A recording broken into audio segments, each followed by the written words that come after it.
get started. You guys ready? Did we just lose somebody?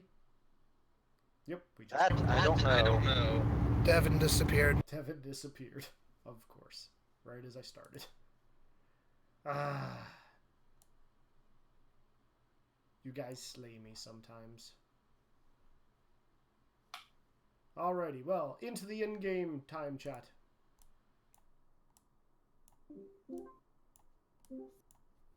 Now we are all in the game time chat, which means it's official. Congratulations. Hooray. Hooray! Hey.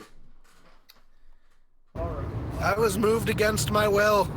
Would you like me to move you back? I don't know. Probably not. Alrighty.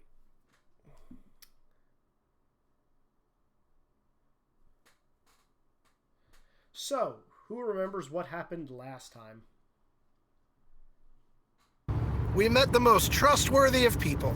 Yep. Yes. It was great. Eased away any ethical concerns we might have. Muriel is a bad influence.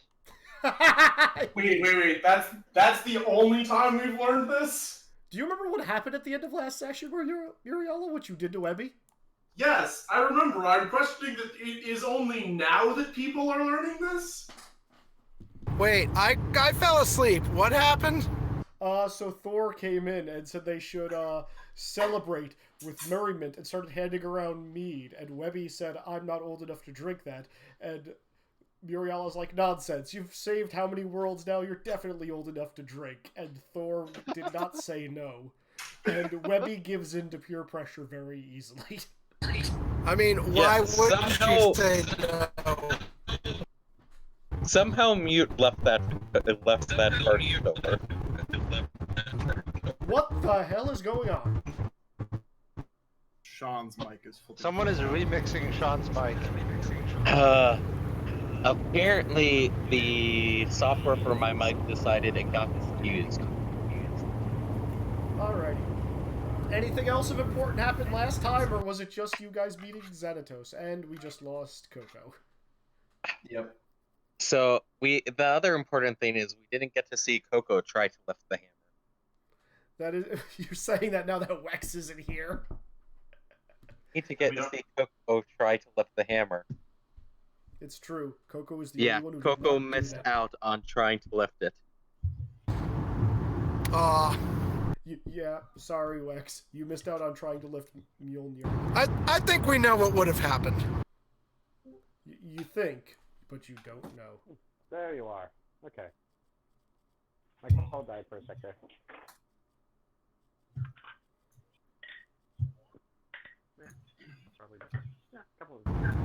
Look, I am busy collecting every magic weapon in this setting.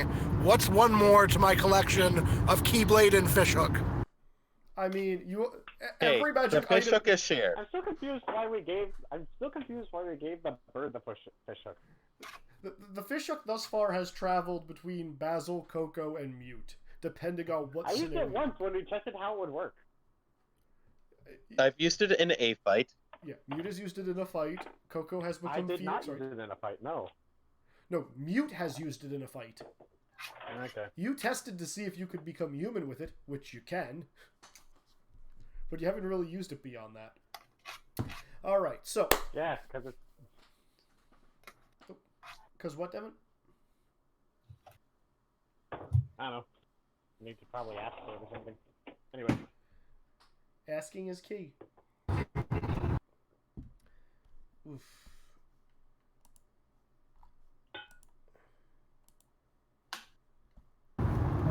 I mean, it just stays in my knapsack. Anyone can grab it. Yeah.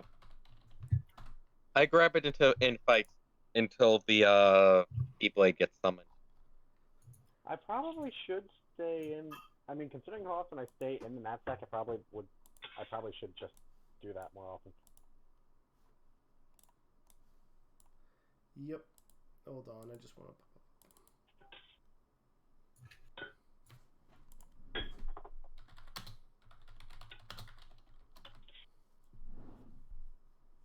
Alrighty, so let's get officially started. So, last session, it was the following morning. There had been much merriment after the battle because Thor decides to, have an all-night rave. The Hulk was brooding in one corner. Mute was quietly reading in the other corner. And at some point in the night, Webby just disappeared. And no one really knew where she went. Can I have retroactively gone into the corner to comfort the Hulk? Oh, the Hulk isn't sulking. He's brooding. Okay, is it the Hulk or is it You Bruce? can comfort a brooding person. Oh, you want to make the Hulk less angry? Yes, we like to be My Bruce character? Yes, he does. Well, we're going to need to roll some dice for that. I know you're in the car, so I'll roll them for you. Thank you. Rolled an 8. That's pretty good. That is really good. The Hulk lets out a happy smile as he starts riding a chocobo around the room for a few minutes. And then suddenly there is... Wait, hold on. Is he the Hulk right now, or is he Banner? He would be Hulk, and then as he's riding you, he's slowly turning into Banner. I don't think I can carry the Hulk. You find that out for definite certainty as he tries to ride you. It's kind of like when a little kid tries to, ride a Chihuahua, and then they can do it when they're, really small, and then they become toddlers, and they're just too big for the Chihuahuas. That's what happens. I think the Hulk weighs a ton. He probably... So you turn into the T-Rex. My god, Hulk riding a T-Rex. Primal Planet Hulk. I approve of this. That has been a thing before. Yes, I know. So, does anybody... Yes, I want to make the Hulk happier. And even when he's riding me, I push happiness into him. You are going to be carting around Bruce Banner after not very long. That's fine. He's less angry. He is much less angry. He's also slightly more confused as to where the giant bird came in. I give him a comforting nudge. Aw. He scratches you. In not a very comfortable place. Oh, there's Orion. I let him do it anyways. It makes him feel better. I apologize, I'm on my phone, so... No problem. Welcome to the club. Everybody's on their phone tonight. All right. I'm not. I could be if I wanted to be obnoxious. I could get on my phone if you want. Please don't be obnoxious. Yeah, same. So does anybody else want to do anything as the night turns to day?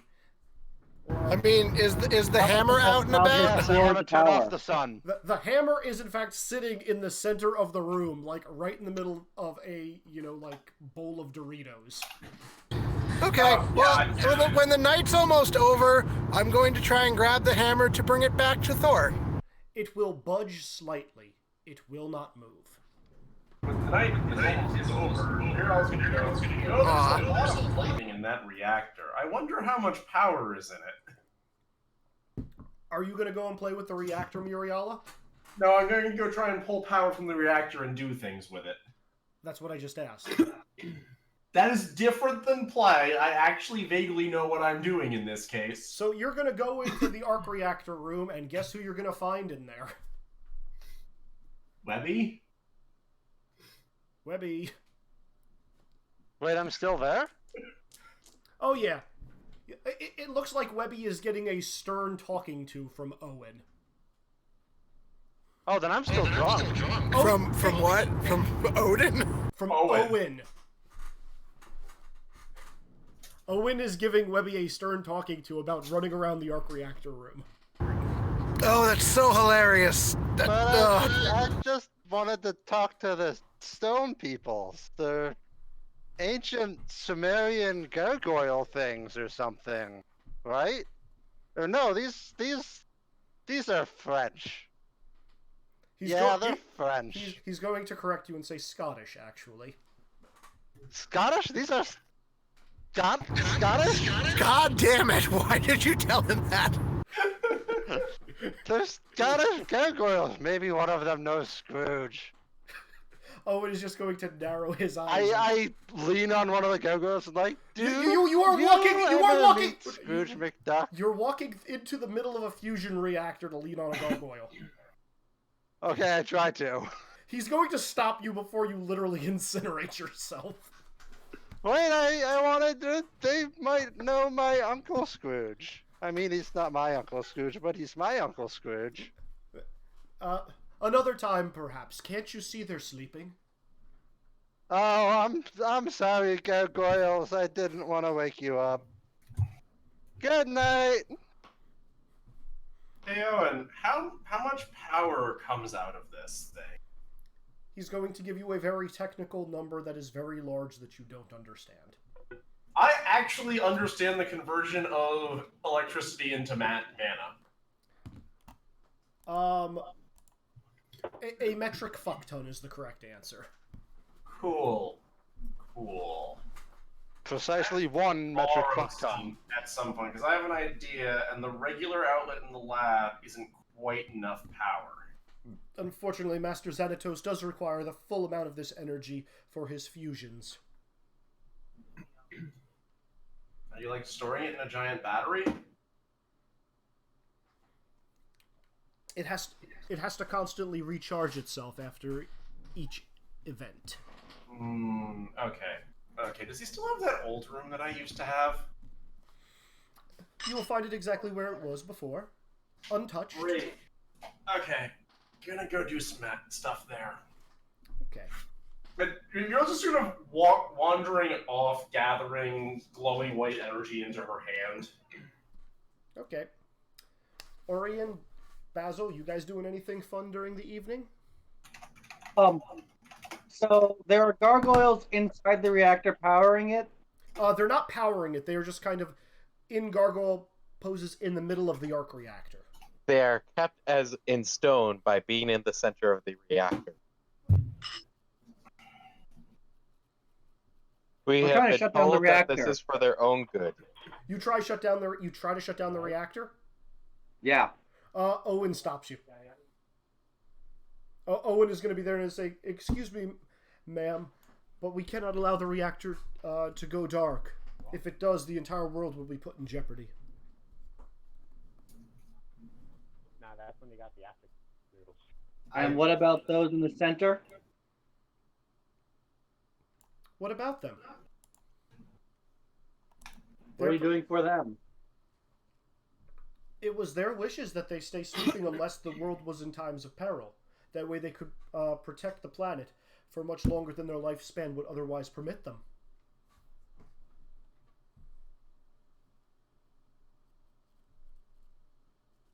Would this not be considered times of peril? Since there are no more creatures of darkness wandering the streets, I would not call this a time of peril. It is the time for rejoicing and merriment, he's going to say, rolling his eyes a little bit.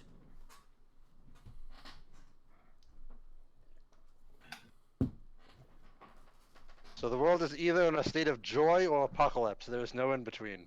Precisely. Seems legit. Your uncle taught you well.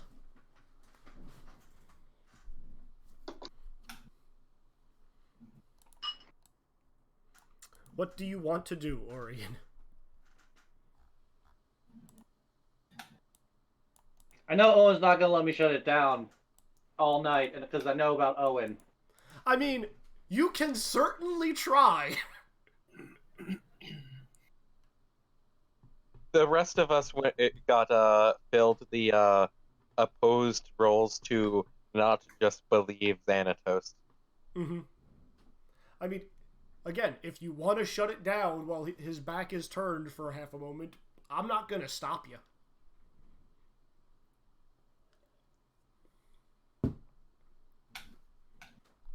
What do you want? What do you want to do, Orion? John, I do need to go to bed at a reasonable time tonight. I'm thinking. Enhanced time sense helps me here. I'll skip over to Basil while you're thinking. Devin, did you want to do anything during the evening, or just participate in the merriment and then go to sleep? Actually, who am I kidding? You're not going to sleep. Yeah, probably not. I think I'd probably just kind of, because I don't think everyone's noticed that I'm here yet. So I'm gonna try and like take advantage of the fact I'm trying to be a fly on the wall. Okay. Are we in Xanatos' place for the party? I forget. It's in the castle at the top. It is not in the arc reactor room though. It's in his office. Huh. Okay. In that case, I'll walk the party for a bit to see if anyone unusual shows up or if anyone says anything while they get a bit. Roll me an observation check, Tough? please. Can you roll that for me? Sure. You rolled a 7. I know that's a pass by quite a bit for you. Let me check how much.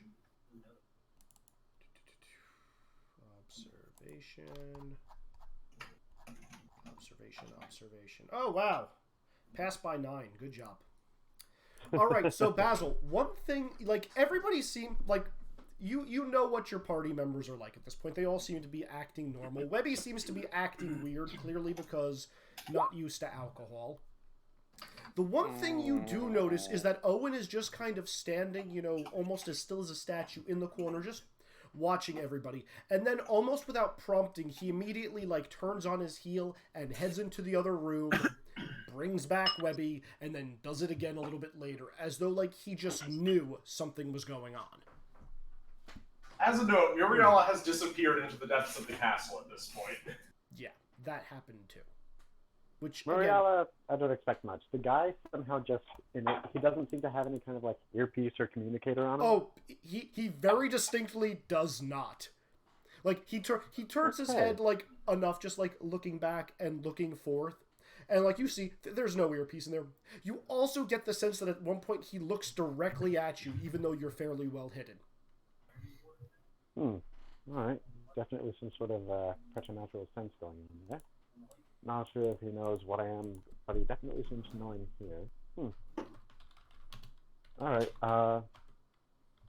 so, Gambit's probably up in terms of seeing how long they stay an unknown variable, but I'll just keep out of sight and try to log that information for later. And I will not snoop around, because if he knows I'm around, then it's not going to do much good. Alright, sounds good. Orion, did you figure out what you want to do yet? Sean? Yeah, let's see. Hey, Webby. I think there's a weapons room over. What? Are they both still in the reactor? I'm sorry, it's time to go to sleep now. Good night. They are. Or are we out in the open again? You guys are in the open. Orion and Webby are in the reactor room. Okay, I'm just gonna keep drinking mead then. You can handle that. Oh, yay, that's a good roll. What are you saying to Webby, Orion? I'm trying to have Webby make a giant distraction somewhere by saying, like, oh, look, fun, cool stuff over there. I mean, to be fair, I might be about to make a giant distraction for you. You might not need to worry about this.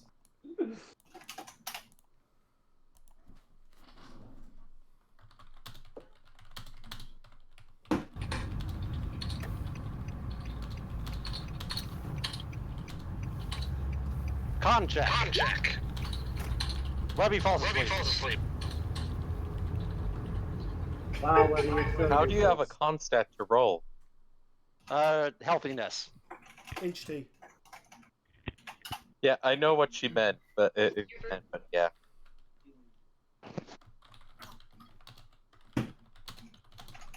Another example of Webby being useless. Was that your only plan? For now, yeah. Okay. Dr. Boy, you're the only person who hasn't done anything tonight. Are you doing anything else, or are you just enjoying your Well, bowl I of- think of that. Like I feel like I've been skipped over as well. You said you were reading, but I'll get to you. Yeah. So Dr. Boy probably does not have a whole lot to do with the party, but I feel like eventually he would end up kind of gravitating towards Banner once he is de-hulkified and talking science with him. De-hulkified is a great term. Roll me physics. Okay.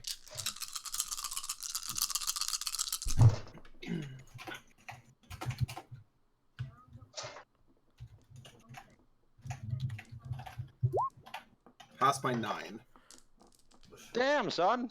Okay, so Banner starts to explain gamma energy and its multiple uses, none of which are really applicable in most cases, but it has a lot of, high-end uses that the technology just isn't there for yet.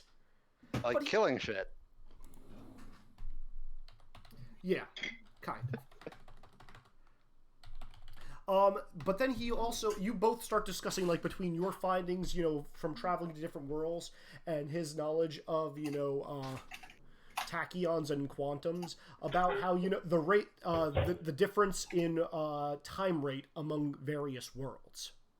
Oh. Very nice.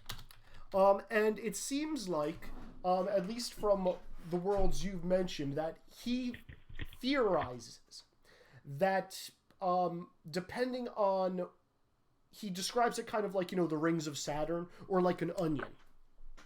The closer you are to the center, the slower time will move, but the farther out in the exterior layers you get, the faster time goes.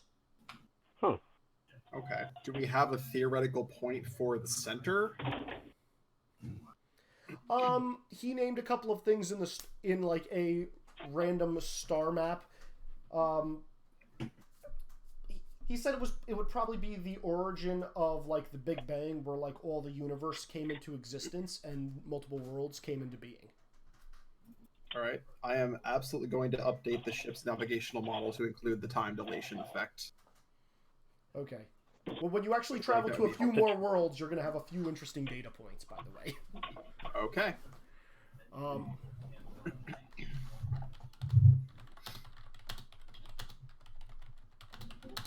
All right. I will also sip some mead if Coco is willing to share. Work. Even if Coco doesn't want to share, Thor has barrels of this stuff. Or life choices time. Fair enough. I mean, we have a team for life choices, so I mean. You do. Oh no, this is poor life choices time.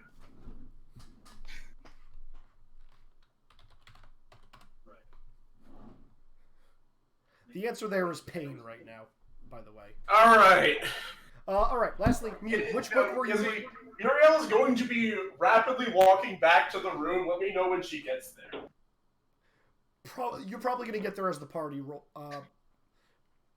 winds down. Mute, what book were you going to be reading? I believe you were the last person. All of them. I'll let you pick 2. I feel I can read more than 2. I do too, but unlike some members of the party, you don't have insomnia and it's very late at night. Yeah, but they're going to be really loud anyways. What were the options for it? Because don't the world books only really have, hey, here's the coordinates basically and the heartbeat? Coordinates, yeah, most of the heartbeat stuff, and Like, in some instances, what worlds were merged. Is there... So, I think I probably want to find the one for the Expanding Empire just so I can look at that. I also would try to see if I could find a book that has a little bit more information than all of this. A little bit more what than that? All that? Information, like writing about how this process works, what or things like that. Or Here was the list you saw. You saw a lot of worlds. Main ones you would have noticed would have been Keyblade Wielders, Nexus of the Spirits, Expanding Empire, The Bayou, Radiant Garden, and a few other worlds. Bayou's included in that. Expanding Empire and Keyblade Wielders. Okay, so I'll do the Expanding Empire first. The Expanding Empire, you open it up, it says very clearly on the second page, Volume 1. It's going to Volume 1. Oh. He's been working on this one for a while. So the Expanding Empire. Industrial Revolution time period. Foggy island world surrounded by water. No, like, you know, I forget, when is Victorian era? Is that before or after Industrial Revolution? Victorian era is continuous with the Industrial Revolution. Okay, yeah. A lot of people have Victorian era garb and whatnot. The kingdom there is trying to expand, you know, continue to colonize different parts of its world. And yeah, this should sound familiar. And unfortunately, there have been these small pocket-sized holes that have been appearing in the world, just made up of darkness. And Oh, hell. Just to check, not pockets of darkness, pocket-sized holes of darkness? Pocket-sized. Ah, okay. Pocket-sized holes of darkness that have just total dark, that, like, whatever touches them or goes into them just, like, does not come out. And as you keep reading through this volume, it appears as though these small, like, again, little, like, hand-sized spheres have been growing in size and in number, which is when Xanatos realized he needed to strengthen this world's heart, because supposedly the reason why the Empire was expanding was to locate relics of great power that would not only affect that world, but many worlds in, I guess, the multiverse is what we're calling this, the galaxy. Feel like I'm missing a reference with this one. It's okay. Does I'm not anyone else getting my recognize? reference, but this other part of the actual This is people's backstory. Don't worry about it. You'll get to it. But yeah, and these pocket-sized holes have been, you know, getting bigger and bigger and bigger. And it says the first couple of times that Xanatos fused worlds with it. Like clearly the chart said the biorhythms were not synced up the way he wanted them to be, but the world was clearly in such a state of decay that he didn't have a choice. It was either fuse the world or it would be lost to darkness. And every time he You fuses said Mute's reading this? Huh? Mute is reading Mute? this. Only Mute. Okay. Only Mute gets this. If Mute shares this later, he does. And Yeah. And Mute, as he fed more worlds to it, because the biorhythms weren't perfectly synced up, the worlds gained in mass. So, you know, it, you know, almost doubled in size. Then it grew a little bigger after the next world, and each time the population grew because very few people merged because they weren't synced up. So it's been consistently additive. Fortunately, Xanatos did make the note here, no one on world seems to have noticed.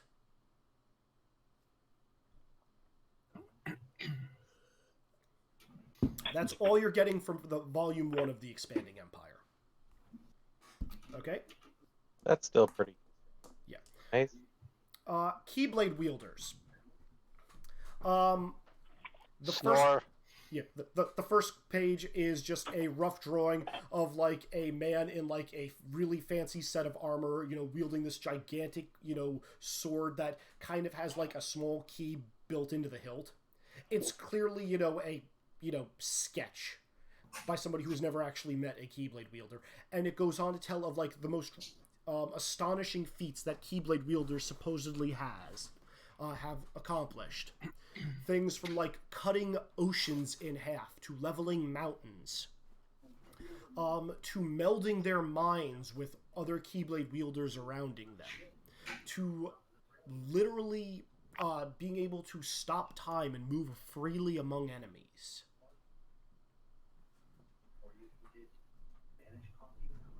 It said that, like, someone who has fully unlocked the power of a Keyblade has attained a status of that of a god. And their true power can only be unlocked after they have ascended to an unknown realm. It also goes on to say that it believes that Keyblade wielders were extinct, though there is evidence that supports that a small faction of them dwell somewhere, and in this world they know no strife. They no longer fight the power of darkness. They just exist in peace and are content with that life.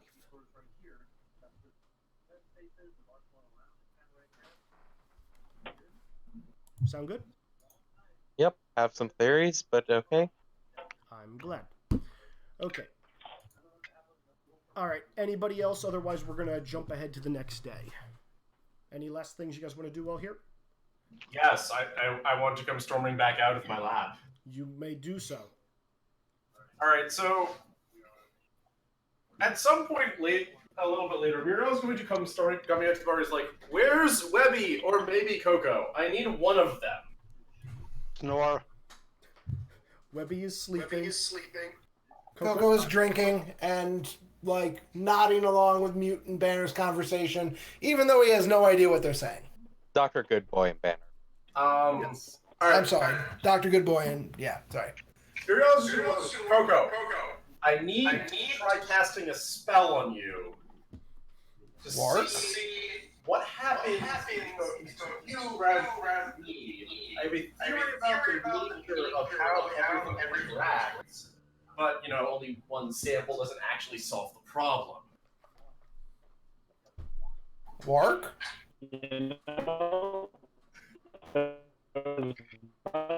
Devin, you're roboting. Devin, I cannot understand what you're saying.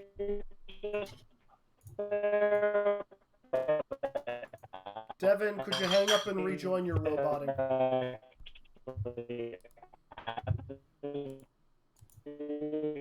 What the?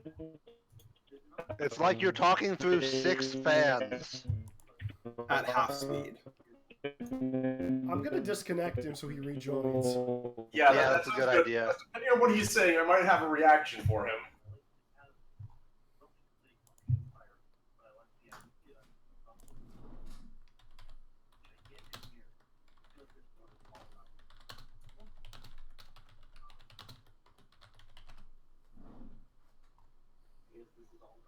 We'll give him a minute. I don't think I can force anybody into the call. You don't think you can force anyone to what? Join the call. No, you absolutely cannot force people to join a call. Yeah.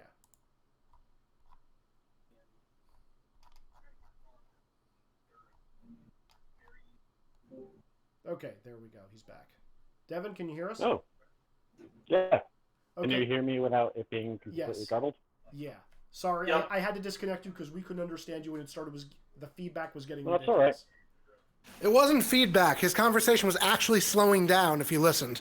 Yes. Ooh, fascinating. So what were you saying, Devin?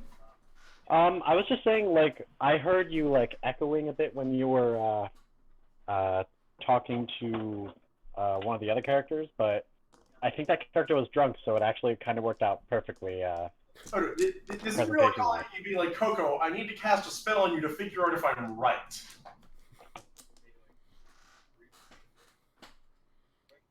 And then mumbling a bunch of arcane theory that someone would probably have to roll thaumaturgy to actually have any idea what she's talking about. Give me 1 sec. I'm going to transfer. Okay. While Coco is gone, for those of you still awake, Owen is very noticeably smirking in the background while watching all of this. You were saying that it's not likely I fell asleep tonight? Did you roll for that, or...? You're not falling asleep tonight. Okay. 1 minute. You're also looking at Owen and like, Owen, I know you know it. I know you know what I'm talking about, and I know you also know that probably means that you're like, I don't know, the 3rd most useless person here in regards to testing this theory. Owen is just going to go back stone-faked and fix his glasses. I don't know what you're referring to. She's just gonna look at both of you. She's like, you know what I'm about. The fuck is even happening? Of course, Mistress Muriala. That's the reason why it's 3rd. Well, actually, maybe 4th. Depends on what the nature of nothingness is. So I'm hearing that. I'm gonna go. I will go with you, Izzy. I have a message for you. Okay. privately. Sure. Crap. Where do So you... I assume I have a message for you. My son is trying to hit the keys while I type. Thanks, adorable. He also has a message for Izzy. Wait, what the hell? So I just Muriala and Webby, can you guys please type to me privately because I lost your messages and I don't know where they went in Discord. What the hell? Buddy, don't click my mouse. We don't have separate private channels, so I'm going to create a new channel with Wex and Izzy in like regular Discord. I sent to you, Izzy. Why do I not see? Hold on, let me. Discord's being dumb.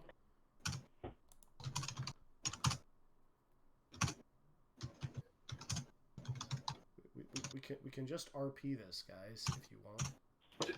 Okay, it's a question of Izzy. Should I don't think I should do this on screen right now. Also, who's this person you added to this chat? Because that's not Wex. I thought I had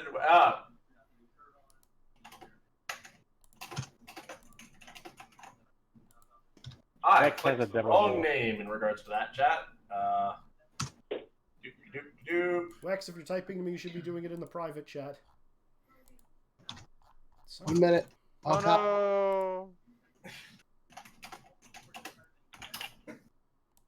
There we go. Okay. 1 second, Izzy. No, Graham, you can't. Don't touch it. Okay, I actually need to rejoin this, guys. I will be right back. I need to relaunch Discord. Sorry.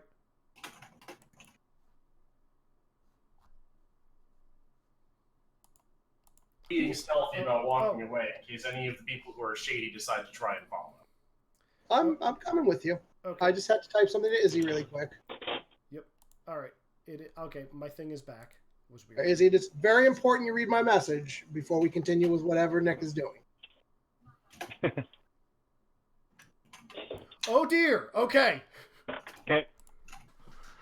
Is anybody else going with Muriala and Wex?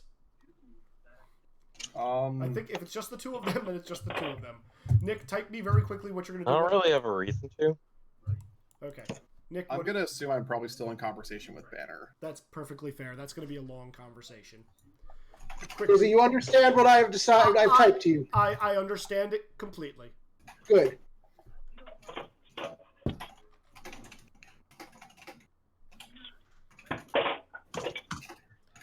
can get rid of these.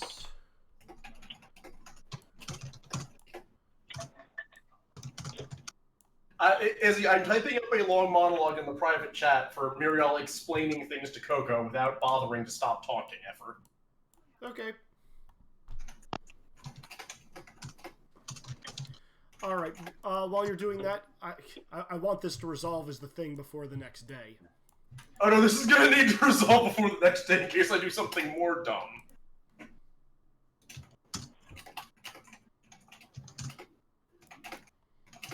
Okay, I know exactly where this is going. Orion, are you doing anything else while you were in that room? This is your last... I'm just looking around and basically being told by Owen every once in a while, don't touch that. I mean, he'll let you touch everything, just not the reactor controls. Yeah, well, that's what I'm looking at the most. Yep. And he's just getting... I mean, he looks like the kind of guy you could take in a fight.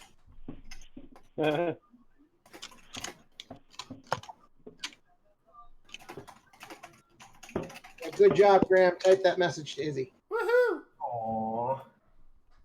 I've taken to having him sit on my lap while I do things on the computer, and I turn off the wireless keyboard, and he just punches the keys. The important thing is he's having fun. He is having fun. Izzy, you see my second message? Not as important, but Yes, I understand. Are you reading what Nick is sending you as well? some of it. Here's part 2.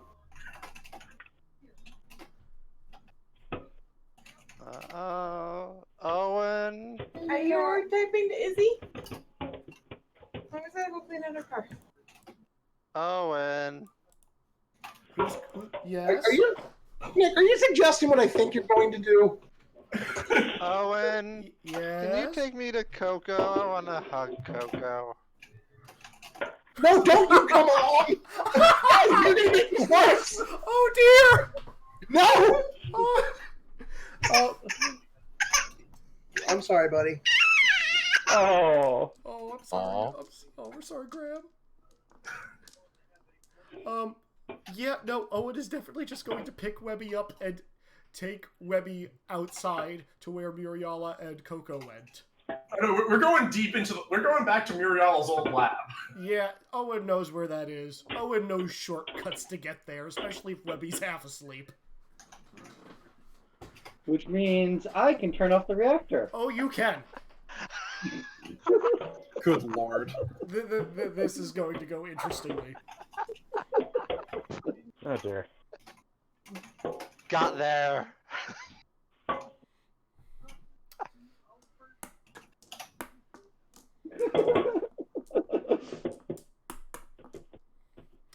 Okay, I'm gonna handle this thing one at a time. Nick, are you finished typing up? Okay, you're not. I'm gonna handle the other thing Wait, first. no. So, Izzy, the answer is, provided Coco doesn't say no, Muriel is just going to do it. Coco, are you shaking your head no or yes? Sorry, handling baby. I think I surprised him. He's tired. I'm going to skeptically cock my head. Yeah. And put my head on him to sense his intention. Muriel's intention right now is basically a combination of frustration and curiosity, and like the sense of, I think I might understand what's been going wrong with this goddamn spell. You sense worry, concern, and a little bit of chastisement through the idea that you're doing something that might be really dangerous. The response you get is, look, I tested it on myself first. I didn't explode. You're not going to explode either. It is clearly the best argument. Oh yeah, because that's You get a that's feeling. totally. You get a feeling of like kind of disbelief and incredulity of why we need to do this.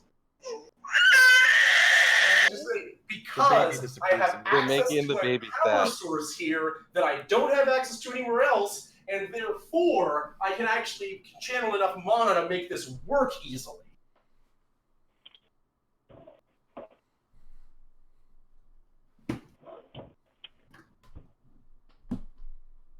No. I mean, I can also, like, cast a bunch of the things that will heal you or reduce any problems you have ahead of time, but I'm not sure if the corruption effect from the other magic is going to interfere with the infusion if that happens.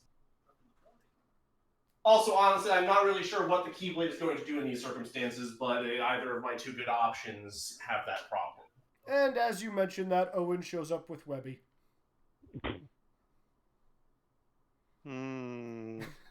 I need to make another roll right now. Give That's a me failure. the Coco. I'm a hug Coco. Webby, can you help me with a magical experiment? Magic's bad. It's a shortcut. No, it is not. This is actually understanding what the fucking fundamental principle of light is. And like, I suspect literally nothing bad will happen to you unless the Keyblade isn't even more of an unknown factor than I already thought it was. I can't fly, Maria. No, this isn't flying. This is light, like what happened back in the river place with Goofy. You know how he was radiating Lux as we're making Okay, so McDonald's? Nick, as you do this, I'm just gonna like put my wing out in front of Webby, kind of glare at you, and just like put my head on you, and you get this feeling of warning and menace. Don't you dare do this to her, I'll do it. Okay, so Coco, am I going to do it to you then? Work. You just get kind of exasperation if this will satisfy you so you don't cause more damage. This will absolutely satisfy Muriela's sense of curiosity if you let her do it. She would tell you that, and you would get the feeling of being completely honest about it. I know you're being honest. I don't need to feel that to know. Izzy, just remember what I said. I do. So you may cast this spell, Nick. I'm totally doing it. I'm totally doing it again because I have infinite mana right now. The initial is just like gathers a ball of light energy in her hand, and then it fizzles out. It's like, fuck you, light. Why are you so terrible to work with? Glares at it and eventually reforms. And then you're literally just shoving it into Coco. I mean, I'm shoving into one of Coco's wings. It's like, alright, so listen. Tell me what this feels like as well as you can. Yeah, tell me. I'll get right on that. I think the answer is Wark. So as you shove... No, she's like touching Coco so the empathic bond can do things. Oh, good. You get to feel anything I feel right now. This will be great. Wex, HT roll. You're not... I'll roll. I have baby. Can you do that? I'm sorry. I just got him calmed down. You rolled a 13. Your HT is 13. Passed by 0. Okay, so as this ball of light gets shoved into your wing, you feel a sharp spike of pain for like half a second, and then it goes away, and it kind of feels warm and comfortable. And you're like, huh, that's not as bad as I thought it was going to be. But then as you look down at your wing, it doesn't match the rest of you anymore. It has literally become lustrous. Like, in a blinding sense that you have to look away from your own wing. Like, it's made of light now or something? Like it almost looks ethereal and is emitting light energy. Ooh, Coco Spokily. Wark? God damn it, I was right! Intelligence checks for Muriala, Coco. Webby, you can make it too, but you're at a -6. Can I roll Yes, I am. or one of my hidden lores instead, Izzy? No, intelligence. Boo. Oi. Much better. Nope. Holy poop on a poop stick. I passed. At a 6 penalty. Wow. God Wow, damn it! Webby and her drunken babbling is going to explain exactly what's going on. Will someone roll for me? Sure. There's a reason why I was asking if I could use one of the other skills that is better. That is, it's not for this roll. What's your int, Wex? I'm assuming it's an 11 does not pass. It does not. Okay.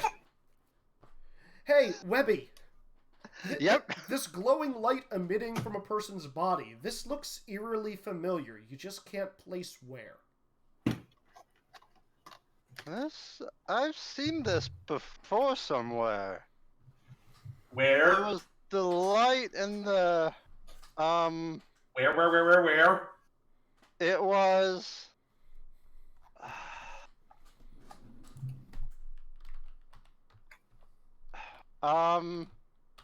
I don't know. But I've seen it somewhere. Webby, I really need to know where you saw this, because if this is correct, I think I have a solution to so many problems. Well, and next time don't give me the booze, or... Oh, wait, give me a second. I think I remember the spell to do this. I did it once. Miriala, you let me drink and now I can't remember the thing for you.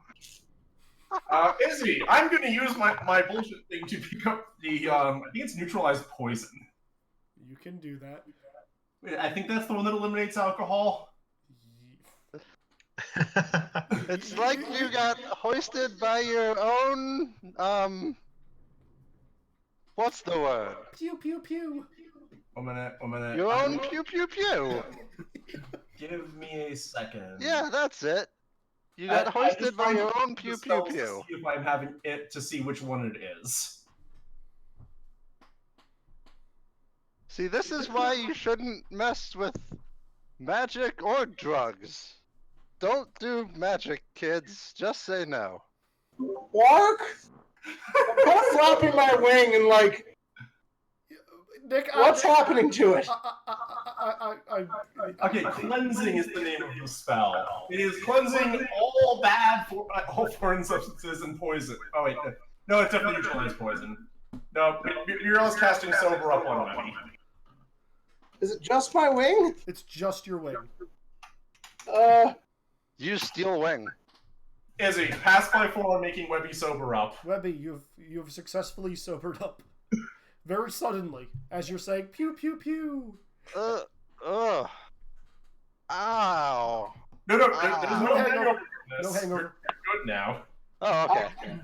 I tenderly touch my wing against a wall. See what happens. You can see the wall partially through your wing.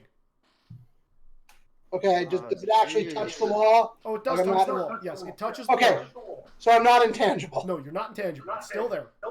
And after a moment, we're all taking ourselves with the same spell. Is that what alcohol feels like? It felt all tingly. Oh, yeah, it's great. Also, now that you're sober, what was the thing you were remembering? Oh, Izzy, can I remember more clearly now? No. You can roll again if you want. I'm not drunk anymore. Pass by 3. Okay. So, Webby, where you have seen this before, you specifically have seen this in a dream. And you should know exactly which dream I'm talking about. Oh, wait a second. This is like exactly what happened in my dream. When Lena reached out and pulled me out of the darkness. Wait, Lena was a being of light in this. Yeah, I think so. And like I was surrounded by those little shadow hairless, and they were pulling me down into darkness. And Lena's reached out and pulled me out, and she was covered in this light, just like Coco's wing. Okay. The more Webby describes it, the more you realize it's very similar to how Lena looked in the book before she became fully tangible, when she was glowing like bluish white.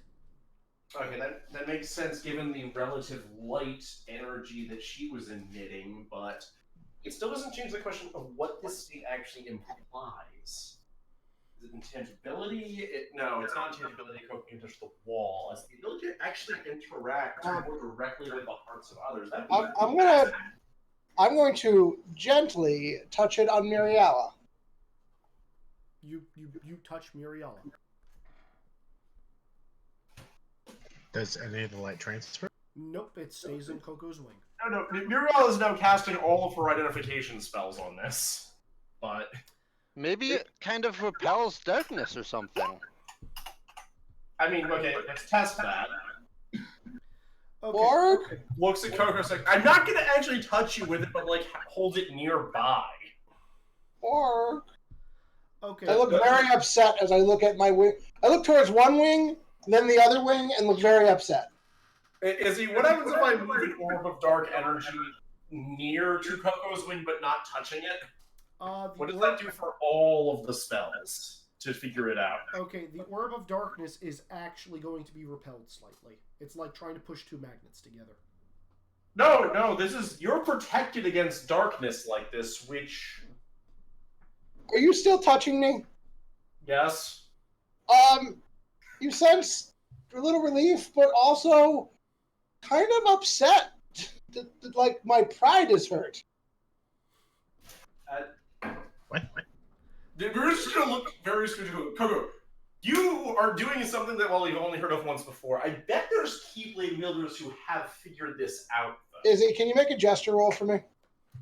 Yeah. I'm pretty sure I know what you're trying to say. 13. I believe that's a pass by 2. I believe that's 1, I think. Okay. Gesture to communicate that I'm upset that it's uneven because it makes me less handsome. Yeah, he wants symmetry in his wings. Oh, I can fix that if you want. I knew exactly where you were going with that. Thank you. You're just saying, I can fix that if you want. Other orb of light energy. Owen's just going to pull a pair of sunglasses out of his pocket and say, "We're not going to sleep tonight, are we?" And just put them on. There's like, no, there's that thing, coffee. That was the thing. I can continue working with this for at least a while anyway. Alright, I'm going to take a break from you guys, because as this is happening, the arc reactor was just turned off. Yep. I'm a glow-in-the-dark chocobo! You are. Alright, so as that that's happens... not great. As that happens, you power down the thing, and the entire tower flickers for half a second before the backup generators come on, and you see the whirring energy just kind of stop.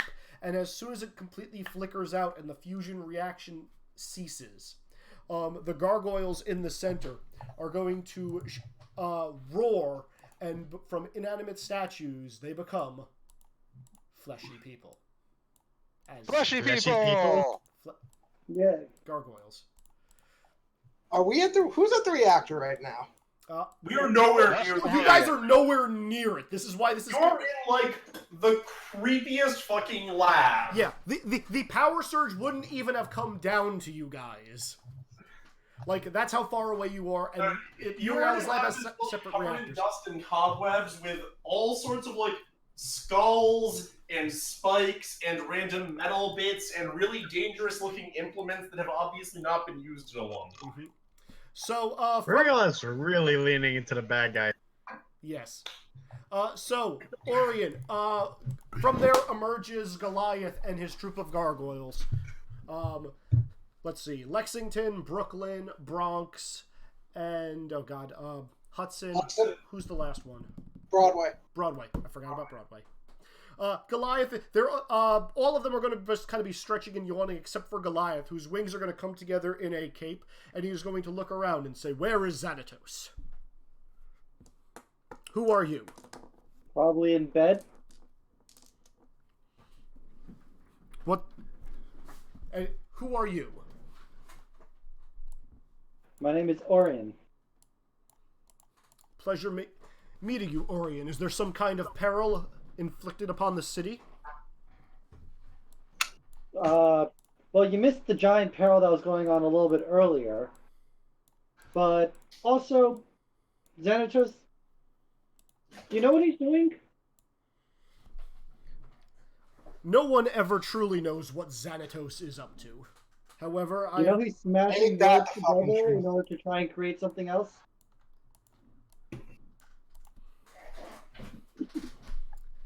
He's... What do you... I can't say that surprises me. But no. Yeah, well... Because he's afraid of certain... He was afraid that he would no longer be able to do this properly, so he made sure certain people of another world didn't exist before he smashed Manhattan with theirs. What? Xanatos told me that his current project was not going to harm any innocents. Well, they are clearly no longer alive.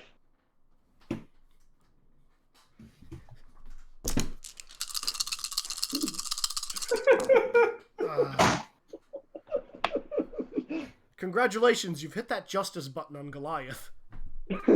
Justice. Well, so much for this. Justice. Where is Xanatos? I will speak with him now. Princess! I have no idea where he sleeps. I think he's with his wife. Very well. Thank you for informing me of this. It's hard to keep tabs on Xanatos at all times. No one truly knows what he's planning. With that, Goliath is going to start heading towards the door. And, yeah, everybody who's in the party room, you are going to see a gargoyle walk in. Looking not dissimilar to how Muriala looks most of the time.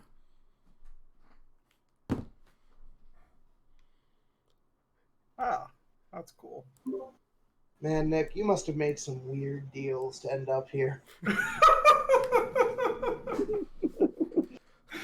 So Yeah. of all people, Thor is going to look up and say, "Ah, monster, are you here to join us in revelry?"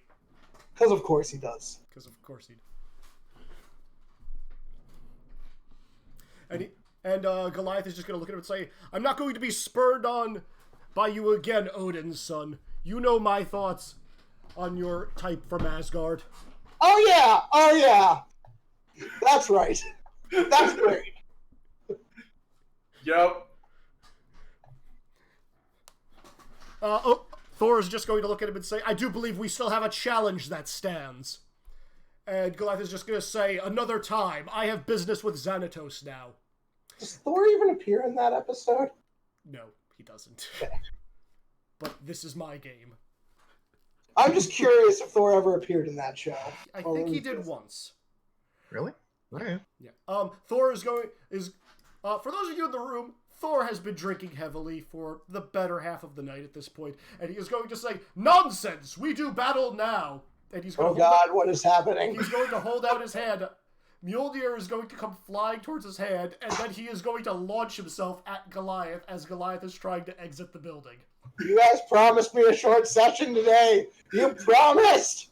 Hey, we're an hour in. It could be short still.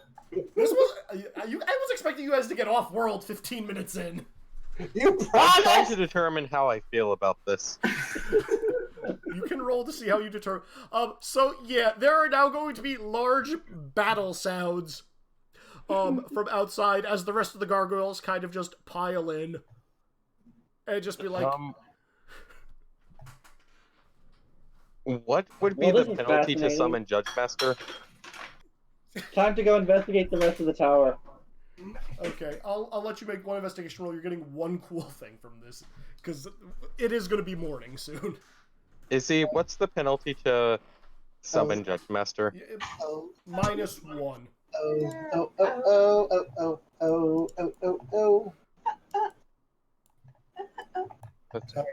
Baby.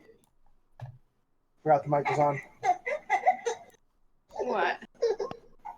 Okay, that will be a success, I believe. If it's only a -1. Okay, so Judge Master is being summoned. What do you have him do? Interrupt and stop the fight.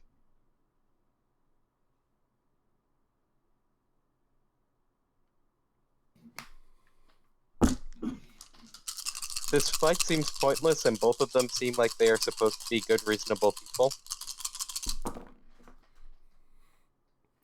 I'm not sure we're getting reasonable. Well, good people. Not necessarily reasonable. It's also quite obvious that, like, from the get-go, this wasn't a fight. Oh, okay. Never mind then. No, this was more of a this is a challenge kind of thing, and I don't know. He's gullible and Coco's not around. He might believe it's a real fight. Yeah, you might believe it. You probably do believe it's a real thing. This is a drunken. Alright, I am gullible. I believe it is a real fight. Okay, Judge Master. I leave for 5 minutes. 5 minutes. I'm going to leave this alone, and I will tell you what happens the following morning. Orion, roll me observation or investigation if you're going to be looking through the rest of the castle. Okay. Are you looking for anything in particular? Nope, just looking around. Just looking around? Because I know I can't get my hands on the Reality Stone anyway, so I'm just looking around. Okay, you do find a couple of interesting drawings of relics. One of which is entitled Expanding Empire and has like this circular doohickey on it.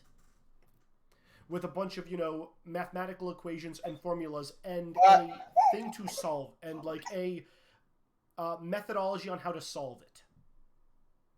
Huh. Interesting. Alrighty. With that, I'm just going to skip forward to the following morning unless somebody else wants to interrupt and do something else. It's mostly... Nah, I mean, this was a scene, but it's nothing I'm really gonna... Am I still glowing? After about an hour, you stop glowing. It was Yeah. Okay, so morning arrives. Everybody has effectively had a chance to sleep, probably except for Basil. The Muriel result. honestly barely sleeps even after Coco and Webby leave. So the results. The following morning, Judge Master is, trudging back to the castle, carrying a very battered and beaten Thor and statue as sunlight rises, and says, they appeared to be evenly matched. One with 196 points, the other with 187 points. And there are just buildings that have crumbled, and there is still smoke rising in the city. You're not sure if it's from their fight or if it's from the invasion the day before. But the city does look a little worse. I'm going to assume it's from the invasion the day before, because I'm pretty sure Judge Master would stop them if they start actually doing damage to the area. To innocents, yeah. To empty buildings, which the MCU is full of, gray area.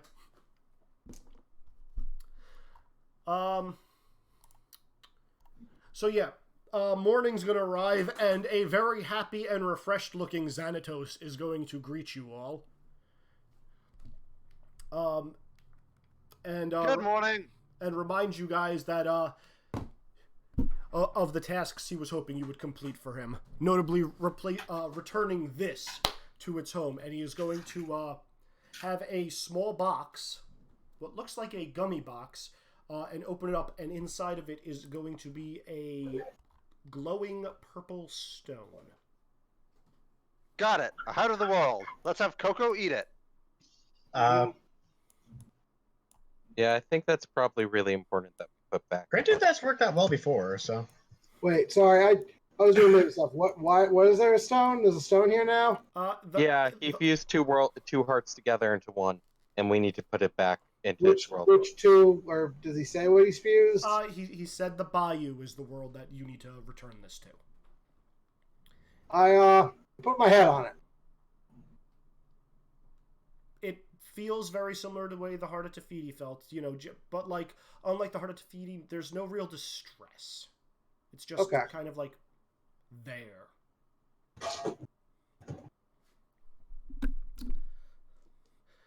He will also provide Dr. Boy with coordinates. I believe they gave you a couple of different sets of coordinates last time, Dr. Boy, correct?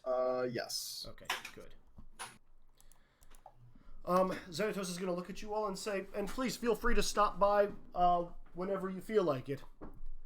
It's always nice to have a look and see what you've done with how advanced you've gotten the ship in such a short amount of time.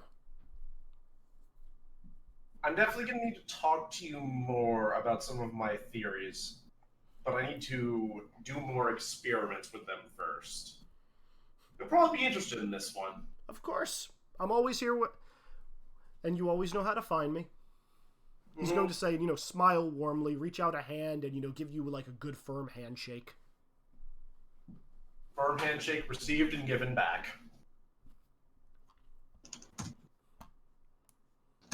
If I'm right about this, and I don't know if I am yet, but I'm pretty sure this is going to be big.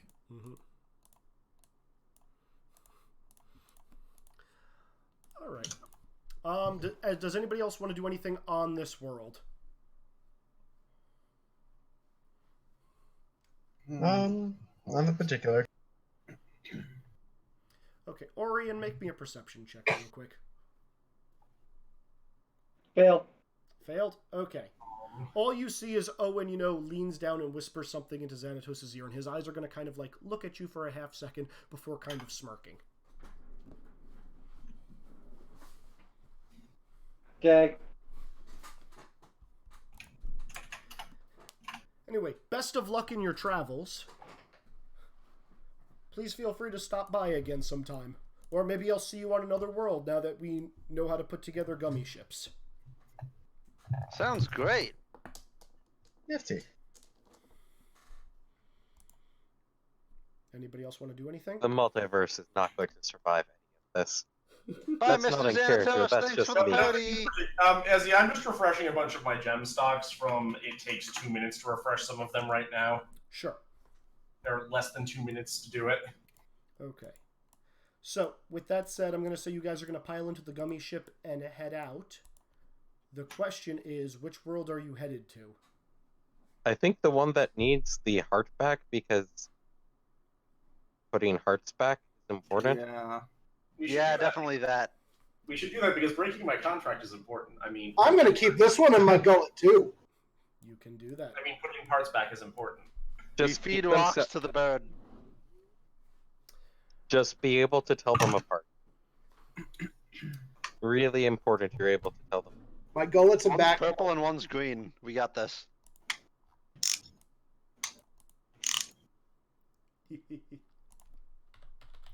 Okay, so the usual slew. Dr. Boy piloting.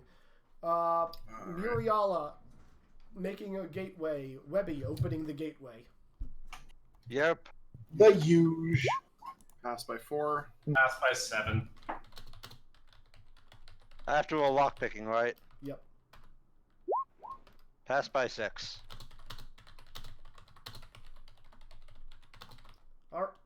Holy shit. Okay, everybody passed. Nice. You mean we're not gonna crash on a different world this time? Hopefully not. Okay, so you guys follow the coordinates that Xanatos gave you. And off in the distance, when you emerge back into normal space out of the corridors of darkness, there appears a world. Notably, this is an entirely swamp-like world. It's just a big bog. Except single biome planet. A single biome planet. Except on one side on it, we're going to say it's the southern end of it. There appears to be a rather large-ish city.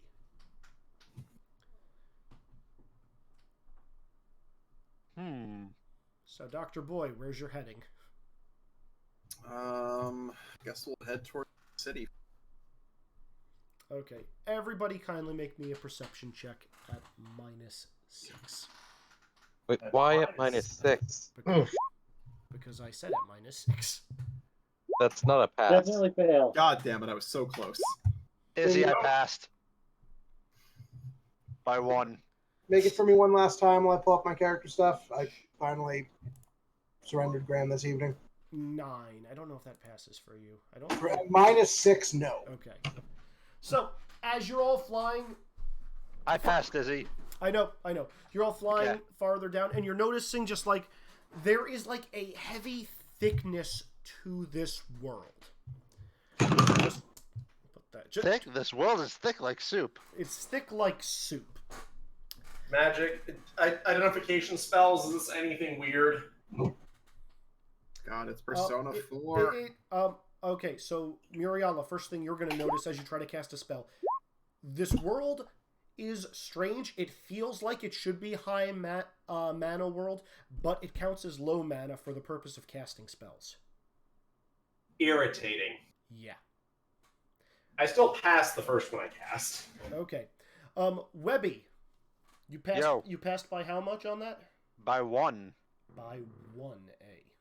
A full 1 pass. Oh, this is fun. We'll get to you in a minute.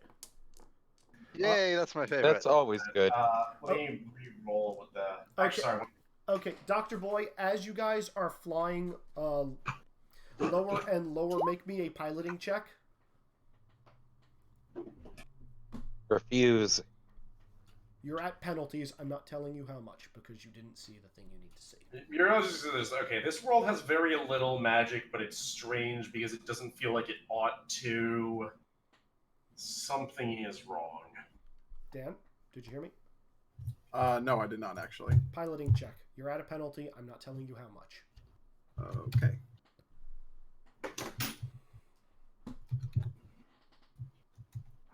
Pass by 2. That is not enough. Okay, so Dan, as Dr. Boy brings the ship in, trying to make port in the city, you are all noticing as you get closer and closer to the lower part of it, like literally into the thick of the swamp before you get into the city proper, like the air just gets a lot denser. And right as you're about to hit the lower atmosphere, Dan, all of your sensors suddenly flare. And you have just enough time before you kind of like pull up slightly, and your ship makes contact with something.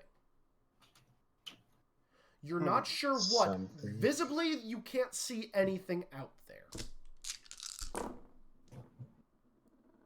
My sensors get anything. It was like there was nothing there. Suddenly, crap, there's a wall kind of thing. But there's nothing. There's no wall as far as you guys can see. Like a density shift that you don't really understand. Can I try scanning the density shift and whatever information we got from that brief You may try. However, I just rolled a crit on damage, which means, guess what you're doing? Great. I mean, I have my level 3 cockpit. That should help. Oh yeah, no. I know. The ship is going to be crashing down. So the good news. A barrier. Well, the good news is upgraded cockpit is going to be enough to soak this. The bad news is the back end of the ship that took the damage is getting lost somewhere in the swamp. Sigh. You know, once we managed to pull this one off. Just once. Webby, as you guys are crash landing, because you've seen this before, you've done this a million times before, you look out the window, and as you're about to land in the city proper with the gummy ship, you look outside and you see a strange but familiar red car / ship. What? Wilbur's car! Whose car?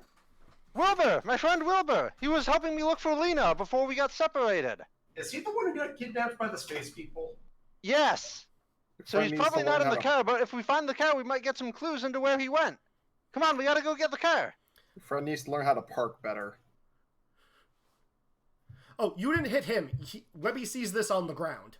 Oh, okay. Never mind then. Yeah, no. Wait a minute. Hold on. Webby sees all of this as you guys are crash landing. And crashing doesn't bother Webby anymore. You guys are all probably panicking as this happens. Yeah, I just figure this is how you land a plane at this point. Yeah. So, just to sum this up, you guys don't take any damage because advanced cockpit was the smart thing to buy. Yep. Dr. Boy, just make me a quick engineering check. You guys get out of the ship and take a walk around, and you guys find yourselves in what appears to be like a 1940s-ish New Orleans. Cobblestone streets. Of course. Okay. Real quick, what does this car look like exactly? Red, dome-shaped, similar to your cockpit. One side is slightly off-center, smaller than the other. It's got tiny little wings. Got it. Now I know who this is. As you should. I have a guess. A little bit. So Dr. Boy, from your crypt, you looked around. The bulk of your ship is intact, but your main engine flew off. Like, you've got two small engines in the back that combined into one bigger one. That thing disconnected somehow and just went flying off. Oh, no. Oh. Well, that's some bullshit. Yeah, it is kind of some bullshit. But there's no taking off without that. Well, I guess we'll have to hitch something up and drag it out of the swamp. In any case, this town, because of where you guys crashed, you're not really drawing a whole lot of attention because there are a ton of parade floats, similarly brightly colored, not quite looking like a spaceship, but there are a couple of, like airplane, floats, and, like giant people, putting their heads in soup, and, giant frogs, all that kind of stuff, and people dressed up in costume. So none of you really look out of place. And So this is a frog world? And there are large banners in the streets proclaiming that it is Mardi Gras. What the fuck did you combine Princess and the Frog with? Good question. This is scaring me now since it's not evident. I mean, okay, this seems like a party. Obviously, the answer is join the party. What? You're not gonna help me get the engine out of the fucking swamp? Hey. Muriel grabs a gem because she needs a ton of mana. Webby is going to run out of the ship and go find the car. Nick, very specifically, as soon as you try to start siphoning magic out of that gem, it dissipates before it gets to you. I already hate this world. This world sucks. I put on a little mask. Just the engine fall off, or was it the entire, huge part of the ship? It was the entire engine. Izzy, are there any Mardi Gras masks nearby? There's a few stands with them, sure. How first heavy one. is the engine? How what? How heavy is the engine? How heavy is the engine? It's you guys can collectively lift it. If you had like a large sled or like a pickup truck. No, it is a question of can Muriel Yoda it with her own power as opposed to using the gems. Have you tried casting a spell yet? Well, the gem got saved up. Try casting a spell to move the water out of the way. Oh, you guys are in a town right now. You're not in the swamp. You've landed in New Orleans, the town proper. There is the swamp on the exterior of it. Eventually succeeds. It just takes a while. The water ripples ever so slightly. Does not move. Casts a strength buff on Dr. Boy. Dr. Boy, you feel the same. Nothing changes? Nothing changes. I would say we should go to a better world with blackjack and hookers, but this world is likely to have more blackjack and hookers than anywhere else we could go. So funny, funny you should mention blackjack.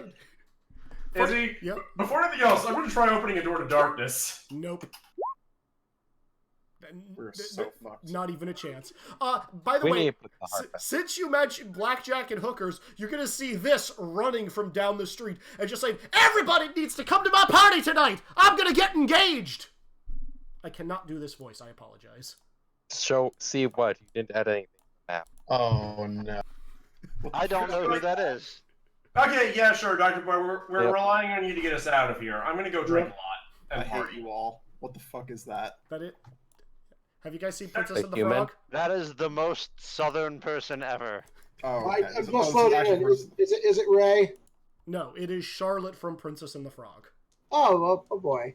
Yeah, no, Muriel's just like, yeah, sure, partying sounds good right now. Let's go drink a lot. Fabulous! Follow me!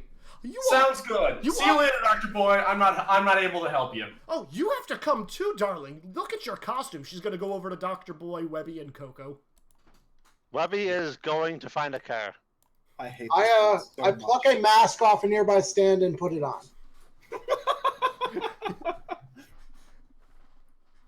Webby, you're trying to find a car?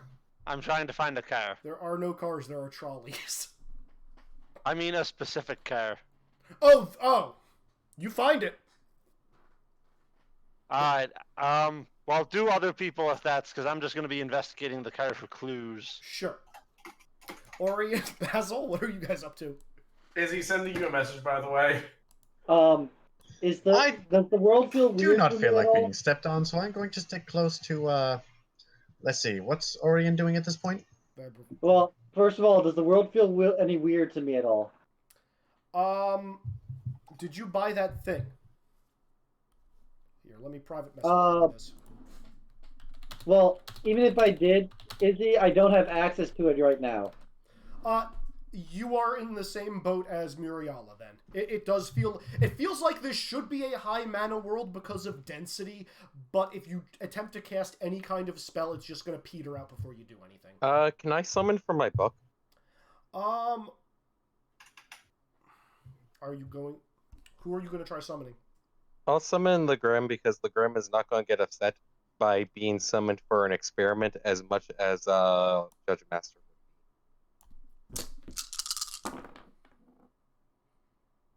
Roll me the activation. Okay.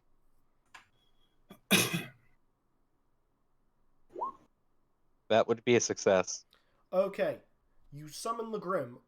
Normally, it appears as though she's starting to pop into existence, and then suddenly she disappears in a puff of smoke before she can fully form.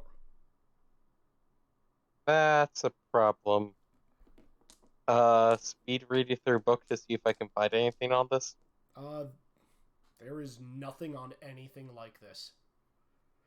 Again, you will get drawn back to the part of different worlds have different rules. And you know for a fact that this is not one world, but two. Uh-oh. Do you guys remember why Xanatos said he was merging this world? To keep it from falling to darkness? That's actually completely wrong, Mute. I'll give you this because you have the perfect memory. So Xanatos said he was going to merge these two worlds for their own protection to ultimately prevent them from falling to darkness as preventative maintenance, but neither of them were technically in danger at the time. He said one of the worlds had an abundance of dark spirits that wandered around, and he said the other world had a innate ability for catching such creatures. God damn it, Webby, if you actually learned magic, this would be easier to test. So, that is what you remember Xanatos saying about this world. I mean, I can try somebody Judge Master who is not later, but I don't think I'm going to do that right now. Yeah, I will tell you this now, you will have the same effect. Alright, does anybody else want to do anything? Otherwise, I'm going to go jump over to Webby as Charlotte is going to lead the bulk of you to her party. And she's going to explain how a prince has finally arrived, and I'm going to fulfill my lifelong dream that my heart has wished upon every night, to finally become a princess! And she's going to pose dramatically and, put a little, one of those fancy French dots on her face, and pull out a fan and start fanning herself. Princesses are overrated. Princesses are overrated. Nonsense! Quickly, join my feast! There is drinking for everybody! I want to make sure that Prince knows exactly what he's getting in for. It's easy to tell from miles away. Thank you, Devin. Webby, what are you up to? Roll me investigate. Yeah, I need to look for clues in this car. Sure.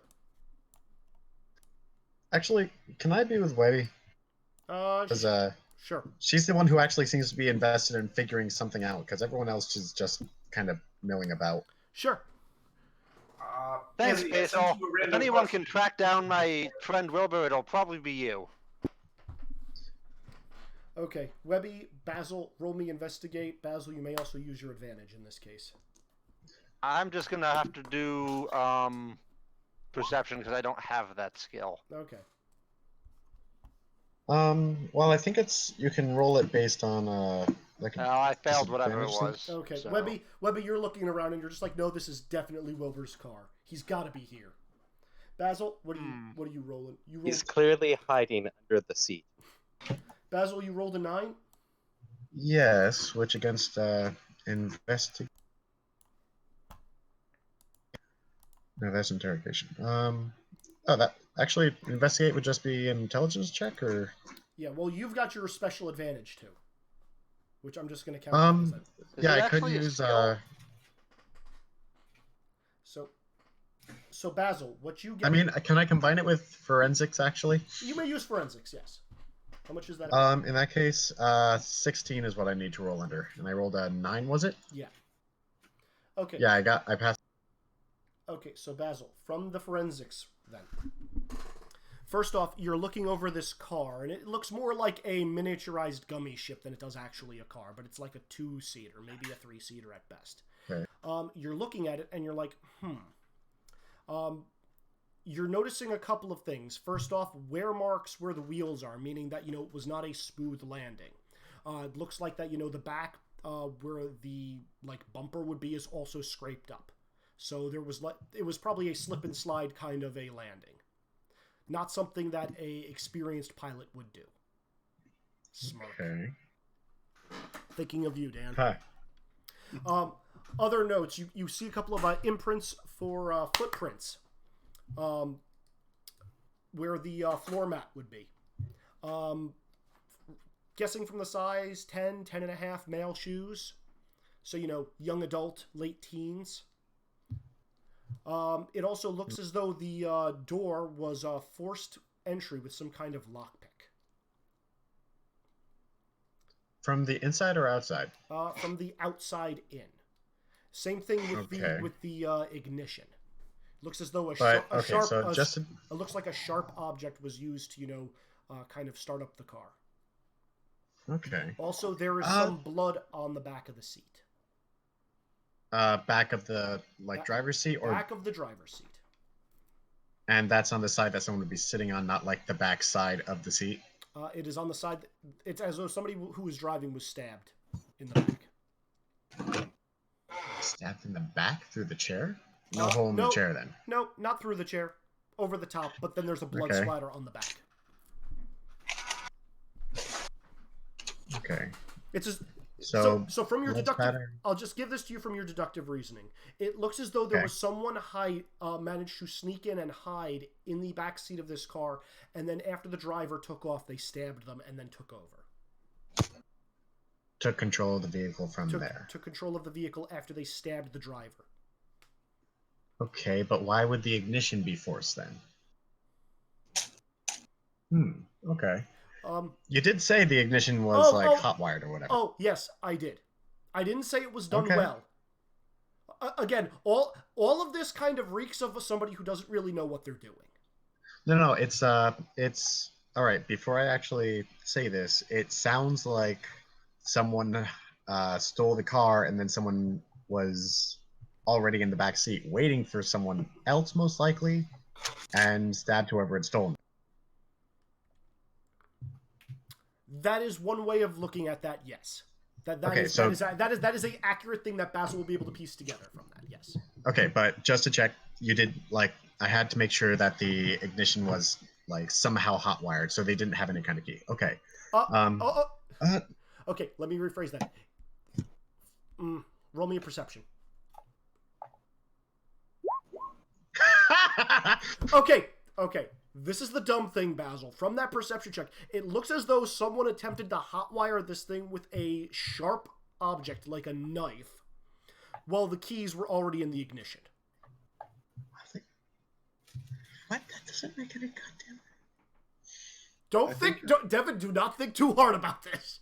I think your crit revealed that someone else crit failed. Yes. But this also doesn't make sense. If they were stabbing the person who had the keys, then why would they not know the keys were there? Devin, this is entirely in what you're saying right now is entirely in thief character for Basil. Was an idiot.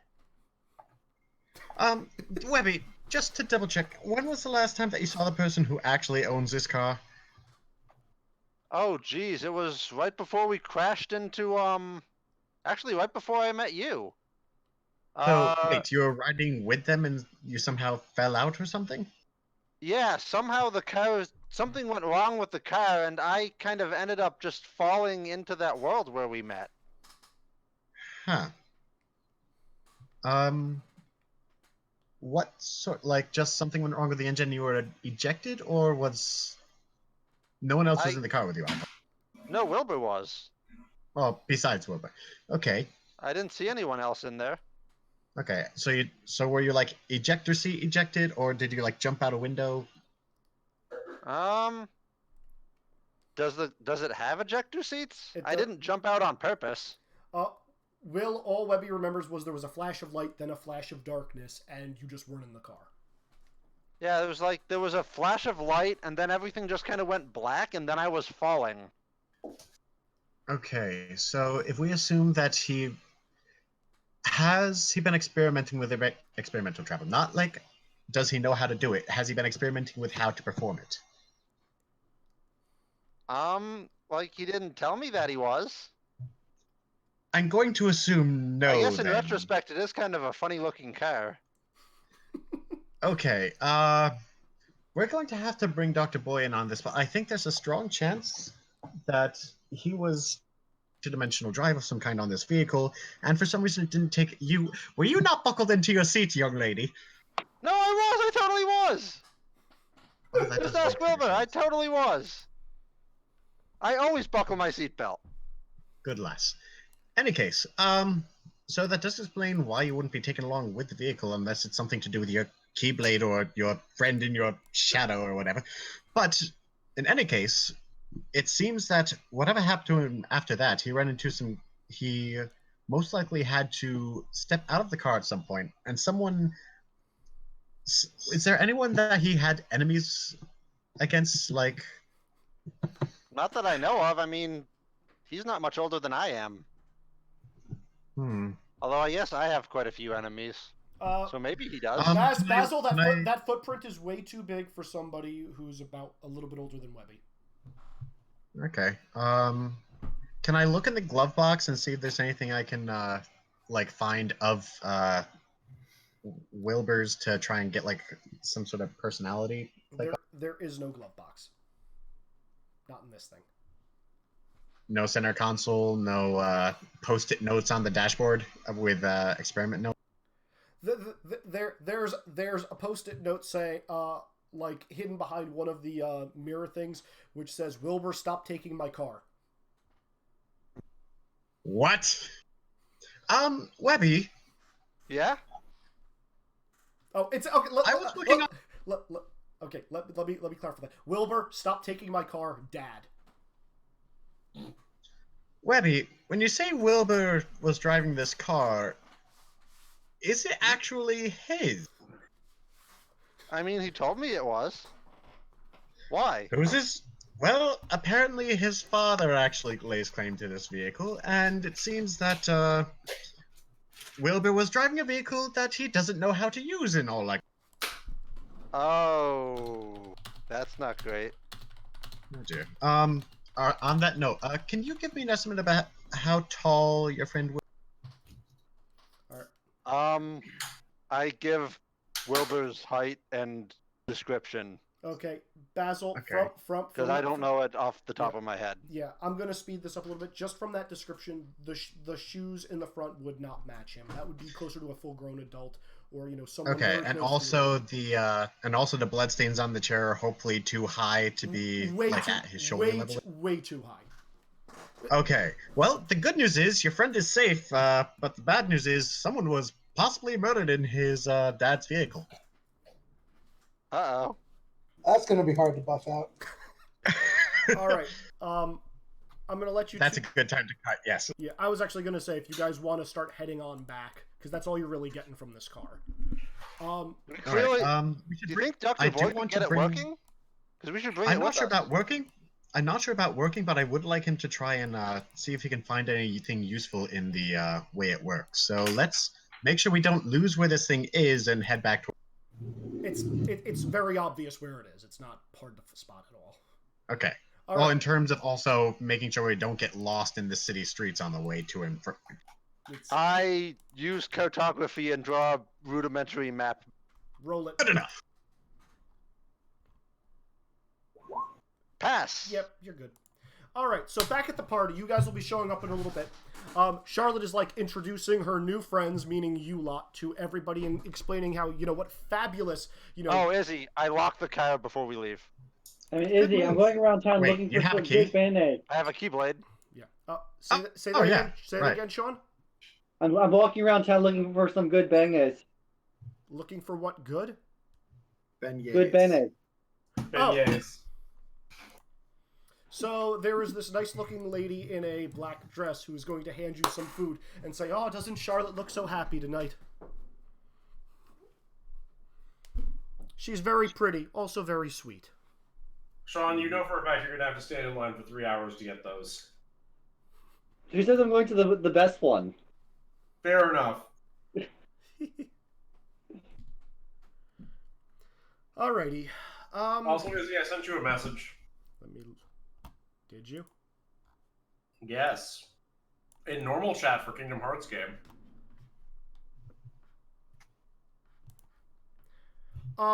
If you want to try that, I'm not going to stop you, Nick. You're currently what your token says you are. That is all I will tell you.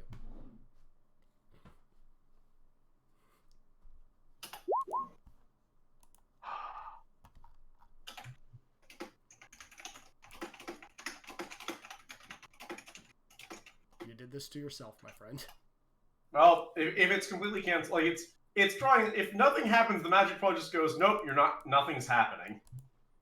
Yep, pretty much. Nothing's happening. Okay. Nothing. Had you failed, bad things would have happened. So what is happening at that party? You see Muriala trying to. She's just focusing on things, getting increasingly into it, and then just drinking for more. Yeah. So Charlotte is walking around, and is it telling everybody about this wonderful prince who came from across the swamp, and is going to woo her. She's come explicitly because she is the most eligible bachelorette in all of New Orleans. That's why she is the princess of New Orleans, at least for Mardi Gras. Isn't it wonderful? I'm gonna meet the man of my dreams. And she's gonna, you know, like kind of like grab Coco's face and pinch his cheeks. Do I have cheeks? Your beak. I don't think that's really pinchable, but whatever. She manages. Who has the fishhook currently? Coco. The chocobo. Okay. We're just gonna leave this with Coco. See if the fishhook works. You taking the fishhook No. See if the fishhook works. on myself? Mm-hmm. What, am I becoming human? I mean, yeah, more fun things will happen in that case, but... Alright, I'll transform into the Phoenix Wright. Chocobo. It does not work. Oh. Anyway, in a few minutes, arriving around about the same time Webby and Basil are, there's going to be a loud announcement, and Prince Naveen is going to be showing up, and Charlotte is literally going to barrel over you guys to get to him. But he's not alone. Standing next to him is a man about at shoulder height with him, and in, like, full, I guess, like, soldier garb, clearly a costume. And he's just going to kind of walk around. And everybody just make me a perception check. Can we get an image of that dude? Do I have an image of this dude? Pass by one? Pass by two? Hold on a second.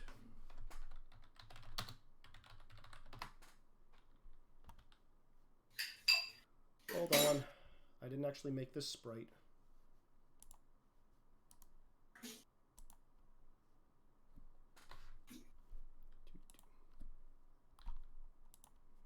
Okay, hold on. Apologies, I thought I had this guy, but apparently I don't.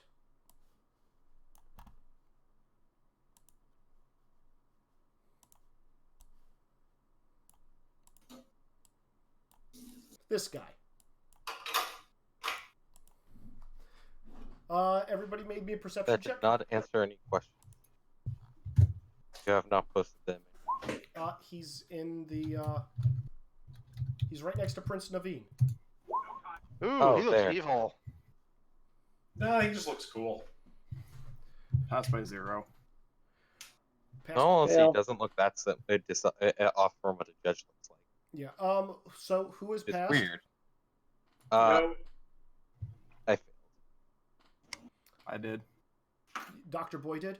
Dr. Boy, as soon as these guys show up, Charlotte jumps into Prince Naveen's hands, and he's just like, "Ah, you must be the Charlotte that I have heard so much about." She's like, "Ah, yes, marry me," and he's going to look a little off-put by this. Whereas, for those of you that passed, the guy in the armor standing next to him is actually going to meet each of your gaze. Okay. Is that unusual? No. Like, you know how, like, you look around and you're like, you know, at a party, you're like, okay, I see that person, I see that person. This person locks eyes with each of you for, like, an almost uncomfortable amount of time before looking at the next one. Even me? He is getting the glare back. Not Basil. He did not see Basil. He is just getting a glare back. Mm-hmm. Sorry, this banana is too delicious. I'm going to at some point ask him what the word judge means to him. Are you actually going to walk over and ask him about that? When he goes mingling through the rest of the party. Oh, yeah, no. I'm not going to approach him on my own. He's going to wander over to, like, the food stand, like, grab a ridiculously large pastry and just kind of shove it into his helmet, and it's just going to disappear in one bite. Actually, I should Never mind, I don't seek him out at all because shyness. Anybody else? Okay, no. Youth has gotten overwhelmed with 2 parties at one in 2 nights in the row, sitting and reading All right. The party is going to continue as per usual. Everybody, make me a very quick observation. I'm just gonna roll carousing to have fun at the party and see what people are talking about. Sure. Pass by 7. So what people are talking about is they were surprised that there were fireworks before the party tonight. There was like one loud explosion that everybody saw. And then like they thought it was probably just some kind of misfire. It's known to happen every once in a while. You know, the people who operate the fireworks are, you know... Meaning it was closer to ground level? No, it was just oddly timed. It happened like right before the party started instead of at the end. But like it was really high in the air, so like no one got hurt. Okay. Wonder if that might be something to hurt the ship. Mirror's just basically going to go over to the people who look the least human, even though they are still all obviously humans, I'm pretty sure. There's a guy dressed like a horse's ass and a guy dressed like a horse's front. That's not an interesting non-human. Sure. You see a couple people with like fey wings. Yeah, sure. They're the ones she's going to go hang out with. Mm-hmm. Alright, let's see. Everybody roll me a luck die. What is a luck die? 3d6, is he? Is that 1d6, 3d6? 3d6. It's always 3d6. Who rolled the lowest? I rolled a 5. I rolled a 16. I think I rolled a 13. Okay. Mute. At some point during the party. Like, completely unexpected. You're just going to be like, yeah, you know what, just don't want to be here. You're going to look down, look around, you know, look away for 1 second, and then this guy in the black armor is going to appear directly behind you, and you have no idea how the fuck he got there. Until he starts speaking. Which is going to startle the shit out of you. I am hiding behind the book. He's just going to look at you and say, you. Yes? It's been so long. How are you? Okay, who are you? You don't recognize me, my friend? The helmet looks kind of like a judge one. I'm not a judge, though they are the greatest of warriors. Yep. No, no, no, no, no, no, no. Hey, how have you been? We were just talking about time dilation. No. God damn it. Your friends back at your homeworld were a little worried about you. Are they? Yeah. I mean, I told them I was going to go on a great adventure with you, but you weren't the ones that came up on the world. Really concerned me. He's actually going to take off the helmet, and it's Taran. Has he aged? Maybe by a couple of months. No, not by much. Okay. Yeah, we stopped by again after we left, and they were a little worried. I've only been gone for a couple of weeks. Does that match up? No, it does not match up at all. Hasn't it been only... Wait, how long has it been for us? It's been a couple of weeks for you guys. The world says he's been missing for like 6 to 8 months. So... Dr. Goodboy, can you explain time? Oh! Are we here to have a good time? You're here to have a good time as well? Well, kinda. It's just that so the different worlds, time flows differently, and I don't understand how half of this works, but Dr. Goodboy, I think, does. A decade ago, I had to explain in life and death, Sean. Explain time. God damn it. Hey, you're the smart one. God, it was a literal fucking decade ago. I'm old. Holy shit, yeah. Oh, yeah. Yep. He's just gonna look at you guys and say, so, have you all trained and become stronger warriors yet? A there little? Are guns around. Mark? You can pull one out of your hat. Actually, just as I said that, I realized how stupid that question was. A little. I've learned how to fight on my own, kinda, not really well, though. Oh, that's fantastic. Yeah, I've taken up training with the short sword. A what? Short sword? A short sword. He's going to reach. So a knife? Yeah, I was gonna say, is it just a knife? Knives are dishonorable. I've got a short sword. He pulls out what's clearly a twisted, like, thief's dagger. So a combat knife. Glad to His see cla- my advice, but I'm not paying it. So his class build is very weird. I was kind of hoping he would just pull out a prison shank or something. Wearing heavy armor, but he's Oh, no, got skills. It is clearly like papier-mâché armor, now that you're getting a closer look at it. I hate you so much. And here I thought for a moment that this person would be interesting. Alas. So I now know why he's dressed up somewhat similar to Judge Master. Yes, because he saw Judge Master. He trained under him. I'll be really mad when he becomes a key part of Xanatos' plan. What makes you think he isn't already? No, that's what no, like when it's revealed to us. So what have you guys been up to? Well, I had an amazing adventure so far. You should have been there. It was fascinating. What happened? I was taken on this large magic castle that was shaped like a triangle in the sky. And I met this other guy, and he told me about that he had this, special wagon that could go to different worlds. And I realized if I escaped with him, we would, be able to become warriors together and go on adventures throughout all the worlds. But he couldn't break himself out like I could. And then I snuck aboard the ship when they were flying it around, and I heroically stabbed the guy in the back, and then took over. I need to, like... I don't think that's the definition of heroic. I don't think that's the definition answer of for heroic. this is if Muriel over here, she's just going to take another shot. You may. Coco is going to grab it afterwards and also take a shot. Dr. Boy is gonna join, because what the fuck even was that?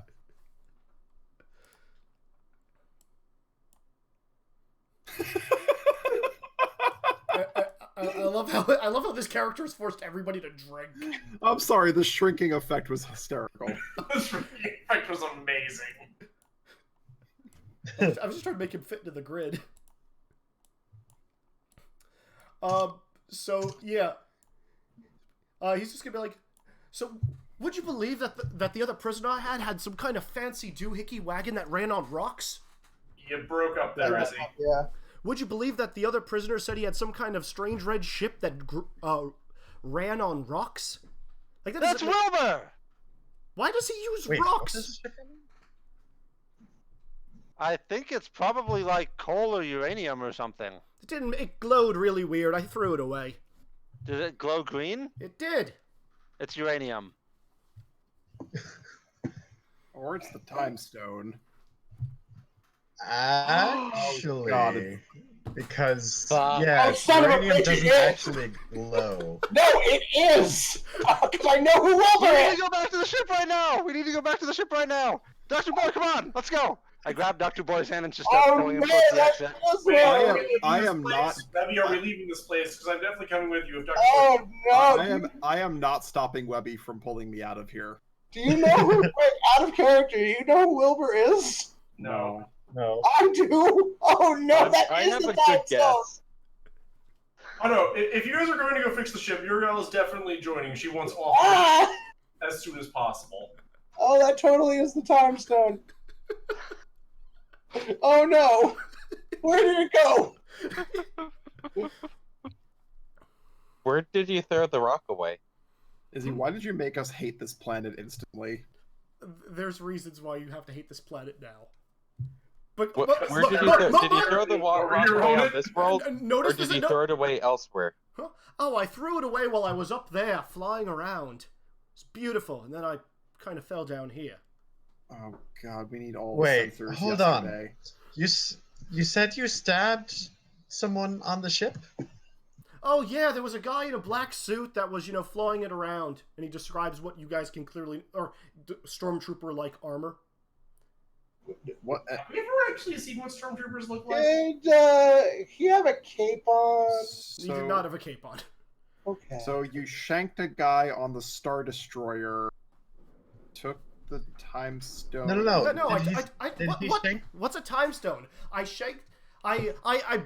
boldly fought a guy who was, taking this ship because I knew it was the other prisoner's ship, and I realized it didn't belong to him, it should belong to us, except he wasn't there, so, I guess it kind of belongs to us, so it'll belong to us again once he joins me in our grand adventure through the cosmos. But no, what happened was I challenged him to battle very bravely. I hid in the back, and then as we were alone, I jumped out and shouted surprise as I attacked. Oh, yes, challenged him. So Terran will be the final boss of our adventure, is what I'm getting out of this. He will somehow have accidentally assembled the Infinity Gauntlet. As we slowly grow to hate him more and more. Congratulations, Izzy. You have created... But he managed to stab someone through some sort of, space armor? Yes. That's pretty skilled. It's either really crap... Wait, where did I get the... Oh. Okay. Alright. What does his knife look like again? His short sword? It looks like a thieves' dagger. Nothing special about it or elaborate. Like a Final Fantasy thieves' dagger or a normal dagger? Like a Final Fantasy thieves' dagger. Okay. Do I know what skill is on it? He actually listened to what she told him. You can assume that, Muriela, and you would have no idea, Mute. What? You can assume that, Muriela, and Mute, you would have no idea what skill is on it. It's a sword breaker. It has steel weapon. This is literally what she told her. What she told him he should wield. Yes, or which one has steel accessory? Ooh, good point. I don't remember. So you guys run back to Wilbur's ship, and it is flyable. It is not big enough for even two of you, but it is it looks like it's missing its main power source. So, but this is a different ship. No, this is Wilbur's ship. Okay. This is definitely Wilbur's ship, but he said he threw the power source stone out of it.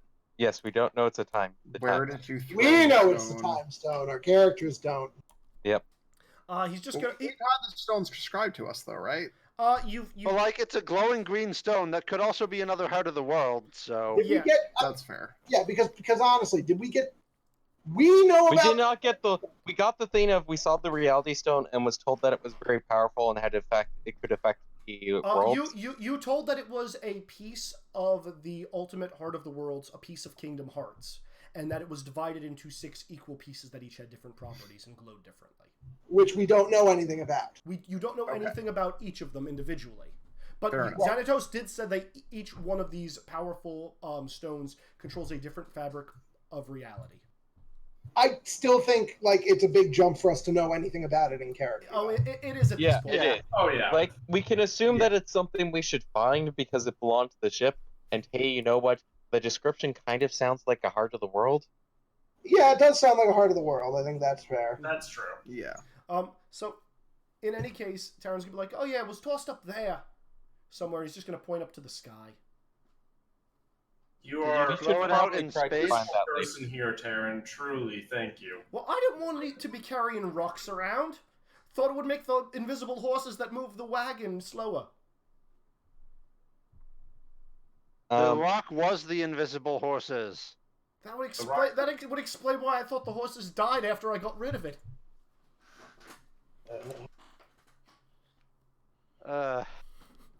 Yeah, we should try to find that later. We should have taken more alcohol before we left the... You didn't? Didn't you... well, actually, aren't still half of us still at the party? I think everybody left. No, I'm pretty sure Muriel walked off with a bottle of rum. Okay. I was willing to just stay behind and continue to talk to him at the party. Okay. But I guess if we all left, we all left. Alright, so we need to go back to the ship and use the sensor to try to find this shiny stone. Mm-hmm. And also Muriela's detection. Okay. Nope, not doing it. That's not gonna Oh work. wait, that's right. Fuck. Okay. So we just have to use the ship. God damn it. So your sensors indicate that it's somewhere out in the swamp. Well, I guess we can kill 2 birds with 1 swamp water drenched stone. Let's go get the frickin' engine. So should I tell everyone who Wilbur is and why it's the time stone, or am I keeping this to myself? I know, because it's in my backstory, but... Jesus, I know at just this so you point. know, you are pulling from, some weird stuff here, man. I don't actually know enough about Marvel to know anything. It's not Marvel. This isn't Not This Marvel. is Marvel. Or DuckTales. That's not Dr. Also Not not DuckTales. DuckTales. So before... Oh, wait. I'm sorry. Dr. Boy, were you getting your sensor for the stone or for... For now, it's gonna first for the stone and. The stone's not picking up. Sorry. Okay. I thought you were sensing for your engine. All right. Doesn't he know where the engine is? It's just like stuck. Oh, it's in the swamp somewhere. You guys have to go get it. So yeah, let's go, and I can rig something up to help get it out of this. But I mean, like, hold on, let me gesture. Yeah, I'm pretty sure Muriel is continuing to drink rum. Okay, so I gesture that I am very strong and can help pull this out of the swamp.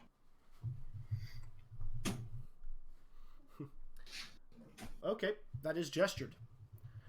Who's going into the swamp? Yo. I think we're all going into the swamp because don't split the party. That is what I was going to hope for. As you were all starting to head out, Taran's going with you, by the way, because I actually failed one of my rolls. I believe Muriel is drinking rum and trying to find the nearest non-human in this, the closest non-human looking person in this city. Taran is going to follow you around and say, "Hey, aren't you going to help us? You should help us. No. We're going to go to the swamp together. Come on, it'll be fun." No, it won't. I'm surprised that Muriel doesn't want to help get us off this world as fast as possible. No, it is more that Muriel considers the fact that she is not going to be able to do anything in there. Nick, Ride the chocobo. Yeah, you can do that. Ride me. I ride the chocobo. Coco, are you going to give me the Keyblade so I can actually hit things with it? I mean, not at the moment. I'm going to ride the chocobo and drink rum. Okay, before you guys head out into the swamp, the girl who was handing out the pastries, Tiana, is going to show up and say, "Oh, you're all leaving the party so early?" We've got a magic rock to find. What? We're bringing the party into the swamp. We need to find something that got dropped in the swamp. Okay, question. Is she not reacting oddly to our little group? We really are a strange crew. Again, she thinks you're all in costume. I'm a giant bird. There's a giant horse at the party. Fair enough. She's gonna look at you guys and say, "Wait, you're not heading into the swamp, are you?" Why? That there's cursed. The shadows live in the swamps. Ooh, fun. The living don't head into there. Once you head into the swamp, well, that's where the dead go, and the living never return. I'm going to grab the fish hook from But we've Coco's already been pouch. to the world of the dead. We should be fine, right? The fishhook doesn't actually do anything here. I can still hit things with it. Hey, You better off stealing Terran's dagger. I don't know how to wield short swords. I like my sword. Also, she's gonna be like, "Look, do what you want, but I'm just gonna warn you, if the shadows don't get you, the gators probably will. And it says there's other monsters out there. A cursed swamp and alligators? They say there's an ancient being that lives out there." Look, if it's alligators, I have them. Look, you already sold me on the cursed swamp and alligators. Don't say I didn't warn you. Thank you. Good with the name Dr. Boy. Alright. We're heading into the swamp. Cool. This is the best world ever. This is the most terrible world. Okay. So, first off, as you guys are trudging through the swamps, and you're going to be going through this for,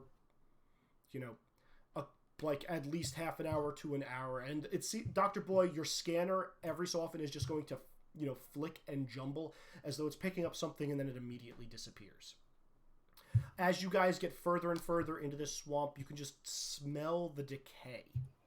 And literally, your skin, is lined with sheens of sweat, and you feel disgusting and gross, as though it is the weight of the swamp itself literally crushing you slowly and slowly. And the farther in you go, the lower you kind of sink into the muck. I'm riding Coco. You are riding Coco. With that, Can Coco fit 2 people? Coco, I'm pretty sure Coco can fit the entire party. I could fit everyone and just be slower. If we're not speed isn't an issue, it's very easy to carry people. Sounds good. I'm also going to pull out of my hat a pair of, basically oversized snowshoes so that it's easier for Coco to walk on top of the... That's fine. So, Coco, you will still sink, just not as much. Again, it seems like there is a weight to this swamp that cannot be explained from just what is around. It is as though this swamp is alive. Taran is actually going to be like, I'm a warrior. I'm not scared of this. Warriors aren't scared of anything. You're an idiot. I fluff my feathers up in an effort to knock him off. I'm not an idiot. I'm a warrior. Roll me a fluff check. Don't even know what that is. Roll me dexterity. Karim, why don't you be a little quiet? I fail. Okay. Only by one. You do not toss Taran. Karim, maybe be quiet. We need to pay attention to stuff. No, Izzy, if you drink the swamp water, it's going to make you stronger. Pass by 8. Can we not do this? He starts riding Coco upside down with his head in the muck. He does not talk through this. I'm going to try to help get Tarim back on the saddle correctly. He fights you. Kind of. Your opponent's just gonna laugh. He fights you tooth and nail for this. All right, guys. Everybody, make me a perception check, please. Why does As everyone? always. Well, I perceive. Also, I am well aware that Coco is probably sending bad thoughts at Muriala for that one. not as bad as you think. Apparently, Mute is the only one who still is willing to act Terry. Yeah. Okay. Like, if it wasn't for everything else in this world, Muriel would not be as bad as she is right now. Yeah. Okay. Also, pass by 2. Basil, you failed. Orion, did you Fail. fail? Webby, Pass by 5. pass by 5. Okay. Coco, Fail by 1. fail by 1. Mute. Fail by 2. Dr. Boy, pass by 3. Muriala, pass by 2. Okay, so for those of you that failed, as you're trudging along, you hear the sounds of the swamp. Like, bubbles blowing and popping, insects chirping away, and, like pieces of wood and reeds knocking together. And every so often you'll look around, and you'll see a pair of eyes staring back at you from the shadows. Human eyes. And then just as soon as you see them, they're gone. Or And then a few minutes later, you'll see those same pair of eyes in another spot, except there's 2 of them now. And then 3 pairs. And they keep multiplying as you keep touching deeper and deeper into the swamp. Are they yellow? No, they are human eyes. They are not yellow, very specifically. For those of you that passed, Muriala, Dr. Boy, and Webby, how much did you pass by? 5. 5. 2. The most. Okay. So, Muriala, Dr. Boy, and Webby. What all 3 of you get from your successes. Again, Dr. Boy, you're constantly hitting the scanner. You're like, something's up with this thing. It's like something is jamming the signal. You keep getting like a strong reading, and then suddenly it just kind of fades away, and you're not sure why. Is the reading at least like coming from the same direction? It seems that way, and then like it abruptly feels like it's changing. Okay. Like it's at first it's in front of you by a distance, and you like keep moving forward for a few minutes, and then suddenly it's off to your right. You turn to correct course, and then suddenly it's behind you. Okay. But for all 3 of you, what you're noticing is as you're trudging through this swamp, you're looking around, and you're just like, wait a minute. That rock looks familiar. We've passed that rock already. A few minutes later, there's that same fucking rock. And then there's that tree over there with, the branches that look like Hangsman's nooses. Uh-oh. It's a genjutsu. Goddamn circles. Webby, since you passed by 5, looking around as, Dr. Boy is starting to smack his thing, you see out of the corner of your eye a glint of metal in what appears to be like a sunken bramble-ish section of trees. I jump at it. The piece of metal? Yes. No, wait, stop.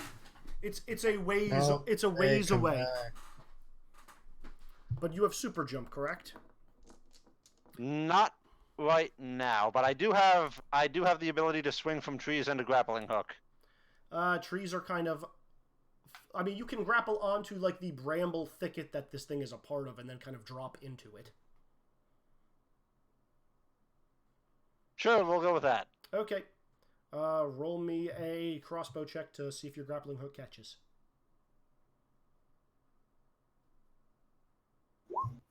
Yep, okay. So, Webby, you manage to grapple onto, like, what appears to be a bunch of, like, tangled trees and kind of fall into this not circular center.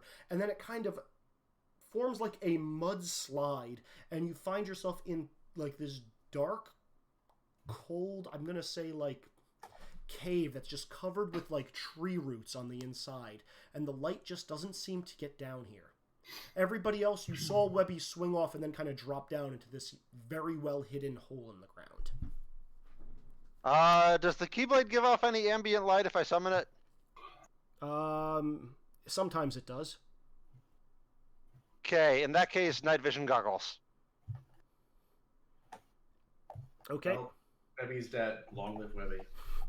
What's everybody else doing? I'm going to come back to you in a minute, Webby. Well, it kind of is going to be determined by who I was riding on. If I was on Webby and she just jumped off and I wasn't paying attention, then I'm with her. Yeah, exactly. I'm like, wait, what? Oh, God! Well, I'm going to say, since everybody's riding Coco, are you going after Webby or are you leaving her? Probably safe to assume I was riding on Coco's head instead of someone's shoulder on Coco then. Say again, you cut out a little. Oh, are you, since everybody's riding you, I'll leave it to you. Are you going to charge after Webby? As a rule of thumb, I tend not to charge after Webby. Fair enough. I will maybe calmly walk over and look down the hole. Okay. Do we have rope or anything to get her out? So as Coco approaches this hole, you guys kind of look down, and it's clearly some kind of underground tunnel system. It looks like a rather large slide thing. It doesn't go straight down. It kind of goes down by a couple of feet, like 6 feet down, and then it kind of, elbows off, and then it just kind of goes horizontal for a ways. You can't see farther than that. We could have rope if this world weren't terrible.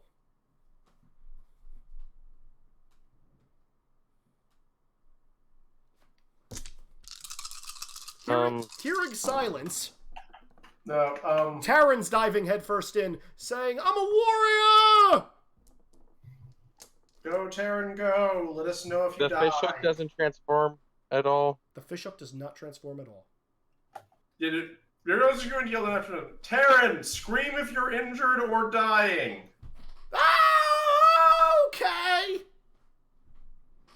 I don't know. It sounds like. Is that you're injured and dying now, or that that you understand what Muriella wants? Silence. Oh well. He's doing warrior training. He died as he wanted to live. Webby, can you hear us? Can I? You cannot. I'll get to what you're seeing in a minute. Dr. I also have a flashlight if I still can't see. Build a new engine and just get us out of this place. Okay, so Webby, as you click on the flashlight, you turn it on, look around, and it looks like kind of a normal cave. And then you think you see one of those... I lost that, Izzy. I will rejoin. Hold on.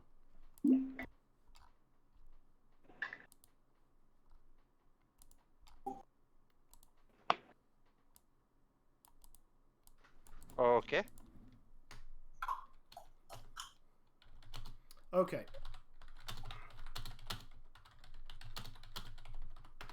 Okay, so Webby, as you take out your flashlight, you turn it on and you start shining it on the wall, and it kind of looks like a normal cave, but then a pair of eyes behind you. You turn your flashlight on there to see those eyes, and just as you turn where you thought those eyes were, the flashlight flickers, and it's not there. Kind of take a few steps, and you keep seeing these things, and every time you turn, suddenly jerking around, you swear that there is something watching you in this cave, and every time you turn, your light is flickering, until it finally goes out. Night vision goggles.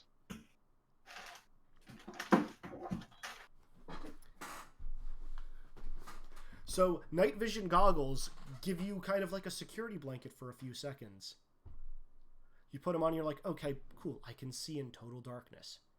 And then you get this same kind of thing. You turn around, except instead of, it just being a flashlight flicker and you still kind of being able to see a little bit with your normal eyes, everything goes completely dark as the green night vision fades out. And then it flicks back up. And every time it flicks back open, you're staring at some kind of knotted root or something that looks like a face. And then it flicks again, and it looks back down, and you're looking at that root, and it doesn't look like a face anymore. It looks like something else. But faces and arms look as though it keeps coming out trying to grab you. Is it the SCP Foundation? Huh?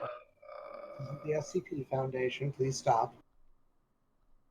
I don't think we're in the SCP Foundation. We'll see if I'm right eventually. So where? Okay, well, I'll ask it again. Is anybody else going down there? Because I'm assuming either Webby or Taran are going to be screaming at some point. We kind of need to. Is there vines or anything that can figure out a way down with? You guys could grab a couple of vines and fashion some rope out of that. Dr. Boy, like- use your technology thing and build us. I don't know. We need to kind of get down there, but need a way back up. Yeah, fuck it. I rig up a police Izzy, system. can I see the way back up? You cannot. Yeah, I'm gonna rig up a police system. If I need to stop some equipment out of my hat to make that more feasible. Okay, so you pull out like a gigantic pulley system.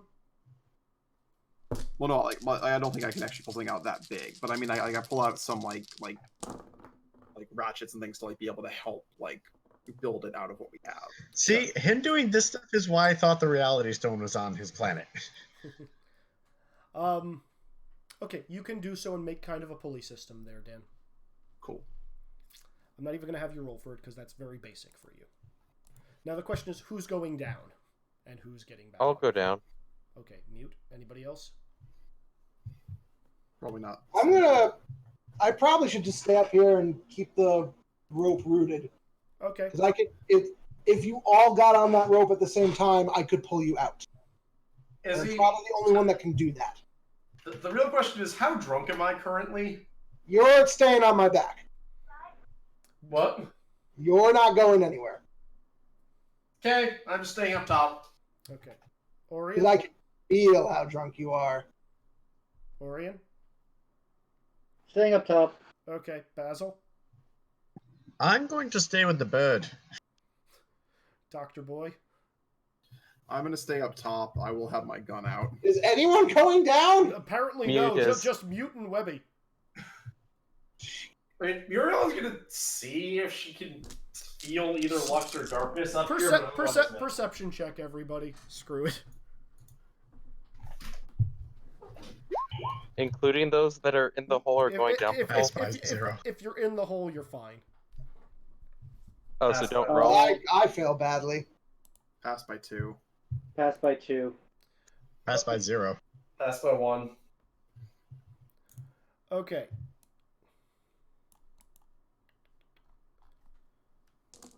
Okay, for those of you who are staying up top, it looks as though the trees and the part of the swamp that you guys are in are actually starting to, like, enclose around you.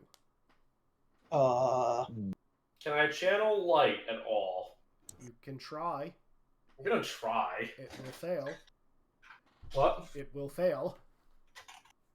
Can I channel darkness at all? Nope. Actually, you start channeling darkness? Oh, you know, Muriel at this point is just totally going to start trying. Okay. I'm going to, as soon as I feel you doing that, since we're linked, be like, shoot a, like, don't you dare into your brain. Okay. As you guys are doing this, suddenly, from the trees materialize like 20 whites. Wait, what? Whites. For Like Zombies. For those of you who, white type heartless. Yes. Oh, come on, I have to have made the whites. Didn't I? Yes, I did. These guys. Oh, those fuckers. Okay. Oh, the ones from Halloween Town. Yes. Okay. Wait, they were. They're called White Knights. WIGHT. They were. Yes. Really? Yes. So. They look like mummies. That's the reason I'm confused. Is you can just tell us we're being forced into the hole. Okay, if you guys want me to save the trouble, you guys are being forced into the hole. Muriel is absolutely going to try and fight as soon as if darkness works, or if Coco can give her the Keyblade, she's going to try smacking things. Okay. If Coco, are you going to give her the Keyblade? No, we're going down the hole. Okay. Like the forest is closing in on us, right? This part of the swamp is, yes. Yeah, we're not going to deal with this. Okay. It appears as though some of the whites are trying to follow you down the hole. Well, I'm gonna try to take control of one of them. Okay. The one that's closest to us. Okay, roll it. Activation, pass. Sure. And let's see, pass by 5 for intelligence. Okay. You do not succeed. Against a white? Against a white. In fact, hey Basil, it's trying your trick on you. Yeah. It's trying your trick on you. Roll me an intelligence check. I don't like this. It's a will save. Oh, then make me will save. Sorry. Actually. Sorry. Let's see, that's I gonna don't be like this place 15 for me anymore. still. I want to go home. Pass by 3? It passed by. Basil, you feel your body starting to move and contort against your will. Okay. All right. Real quick, I'm just going to go through the order. Orion, you see a bunch of whites trying to follow you guys down. What are you doing? So, do I instinctively feel that they are... Oh, so they're heartless. They're heartless, yes. Yeah. Well, I'm gonna take aim at one, I guess. Okay. The cinematic time right now, guys. I'll let you take one full action. This isn't combat rounds. You're going to take aim and fire? Yeah. Roll fire. Okay. Pass by a lot. Okay. Damage? This is piercing damage, right? Yes. Okay. 14 armor divisor 2. Armor divisor 2? Okay. Yeah. You're literally gonna pop this thing in half. Like it's you're gonna kind of like split it right down the middle from a well-placed shot. As it continues to crawl down, it's still not down, even though it's splitting in two. Its arms are gonna kind of reach out on two different walls and pull, and it's going to literally finish tearing itself in half and continue following you. Horrifying. Yeah, that's pretty extreme. Webby? So, I'm getting increasingly frightened being down here and seeing weird faces and this, like, lights are all going out. Mm-hmm. So, I'm gonna pull out the Keyblade. Okay. And I'm gonna try to open a door. Okay. Webby. As you attempt to pull out the Keyblade, it doesn't work. You try to summon it, and you just kind of hear in the back of your head a familiarish kind of voice saying, "Did you really think you were worthy of it?" What? I'd like to go home now, please. Coco. I hate this. This is the worst world. Coco. Yeah. What are you trying to do? I'm trying to get everyone to safety. I kind of squawk at. Was going into the hole. Yeah, I kind of just squawk at everyone like that's still up, and gesture, "Let's go." So Coco, as you run through this tunnel, make me a. Do you have running? I do. As the skill? Yes. No. Oh, okay, then make me an HT roll. Okay. Luck. Okay, good. Coco, you start bolting. and you literally see waves of these whites starting to like literally flood as though they were like liquid behind you, kind of like coming up into like a tidal wave. And as you try to run faster and faster away, you see that classic image as the tunnels before you stretch out. And even though you're running, it seems as though you're making even less and less progress. Well, this seems odd. Muriala? Did channeling darkness actually work? Yes. Oh, I can actually use magic if I'm channeling darkness. You can channel darkness, yes. Oh, I'm blasting those fuckers. Roll me a spellcasting check.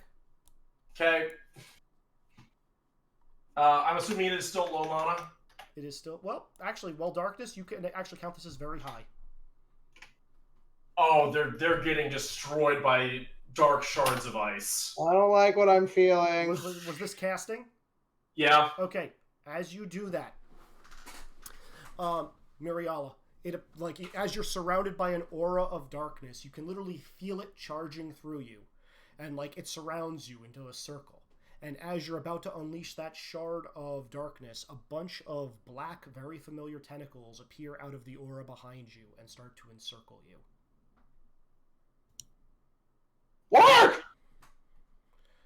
Lark! He's still riding me. Yeah. You think he's still riding you? Oh. Mute. I was climbing down the thing already. What do I see for? Do they like jump down faster past me? You never saw them. You never saw them pass you. So I guess if I don't see anything, I'm climbing down. If the Heartless show up, I'm going to try to do a fighting retreat while shouting for help. As you're actually climbing down, Mute, it opens up into a gigantic chasm. Chasm. Oh yeah, you're one of them. It opens. I can't pronounce that word correctly. Chasm. Chasm. It opens up to it, and the rope just keeps going and going. And as you look around, there is just nothing here. It's just empty. And the more you look around, the more you just realize there's just this like darkness surrounding you. You've never felt more alone than you have right now. Shout to everyone else. Does anyone respond? As you shout, no voice leaves your throat.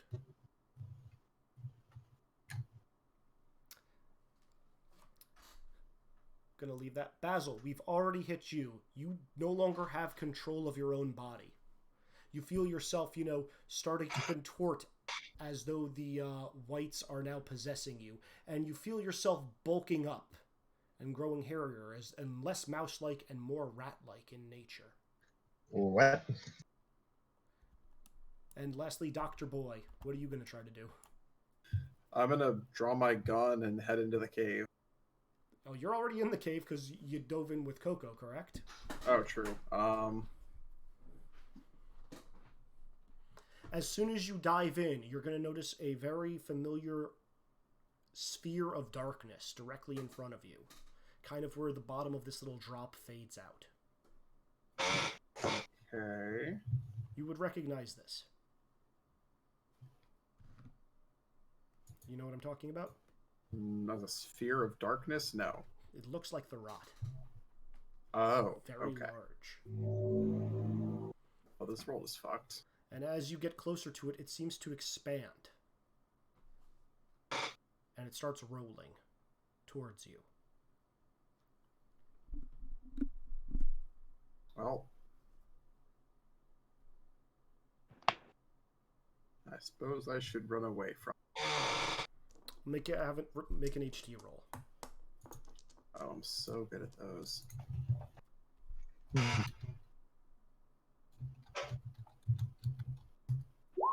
Fail by 5. Okay, yeah, you trip over your own feet and fall down, and this giant, it feels like a boulder slowly crushing your legs, and you can feel just like darkness surrounding you and engulfing you. Hello, darkness, my old friend. As this is all happening to each of you, this is extended, and this is just the first stage of this. the longer you guys are in here, the more hopeless and dreary it feels until you're pretty much all just consumed by darkness. I'm gonna point out, if those tentacles appear, Muriel is tearing a hole into darkness and leaving as fast as she can. You can't. That does not work. You cannot open up portals to darkness. Then she is blasting as much destructive magic around her as possible. Okay. I'm continuing to run and calling out for anyone. Where have they all gone? I need to help them. Actually, no. I know what I'm gonna do. Izzy, I'm gonna try contacting Mocha. Doesn't work. What did you say that I was turning into? Ratigan. A giant rat. You got a larger back and started growing hair. Yeah. Okay. So, as you're all making your attempts, you're gonna just notice that like the light is going to be going out around you, and you're literally going to be compressed by darkness. You're not going to be able to hear anything. All sounds are muted before there is total silence. Smell and taste fade away, and you can't feel anything except just this pressure that surrounds you. Can I try becoming one with it? I'm going to give you a chance to do that in a second. I'm going to ask everybody just to be quiet for this next bit because you're all going to hear something within your own mind.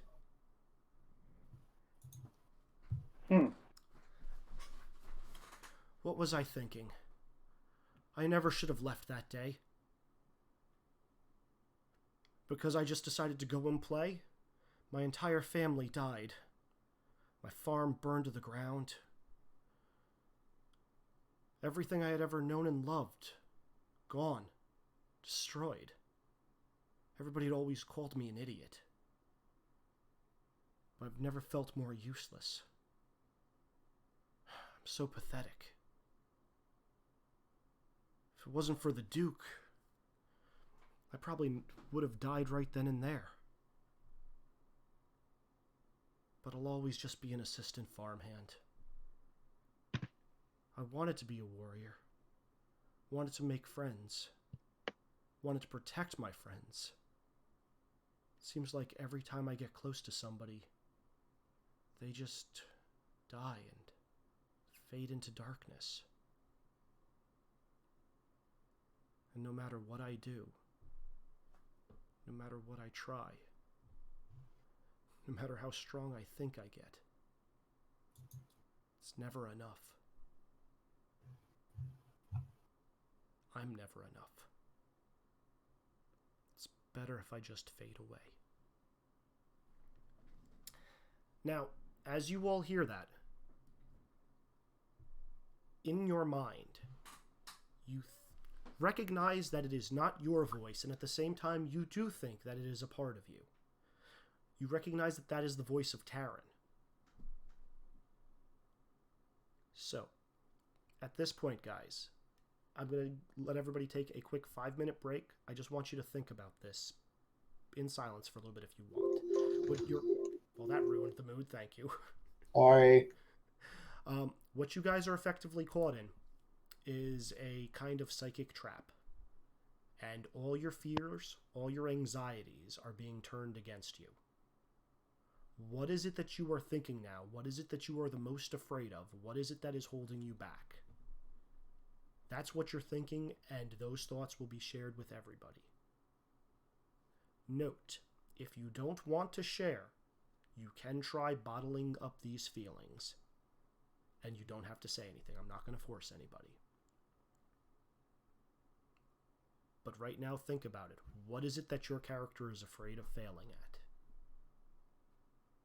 I'm going to give you guys 5 minutes, and then we're going to restart. Sound okay? Sure. Mm-hmm. Okay.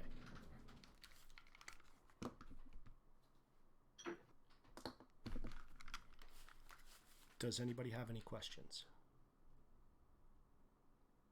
What's fear? To you privately. Orion, even nobodies have fears. I knew I was going to get that question from you. Sure. Your people too. Yeah. All right. Private messages for anybody. I'm going to go just fill up my water, and I will be back.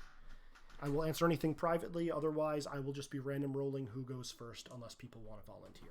And again, everything you guys are saying is going to be overlapping and simultaneously being said in your mind, but you all hear it clearly as though it was Crystal, as though it was your own voice.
One question is, should we type these out and send them to you, or are we going to be saying them?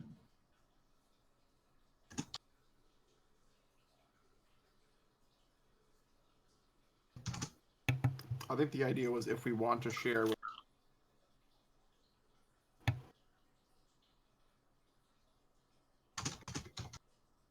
Also, probably should be ending.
All right, is everybody back?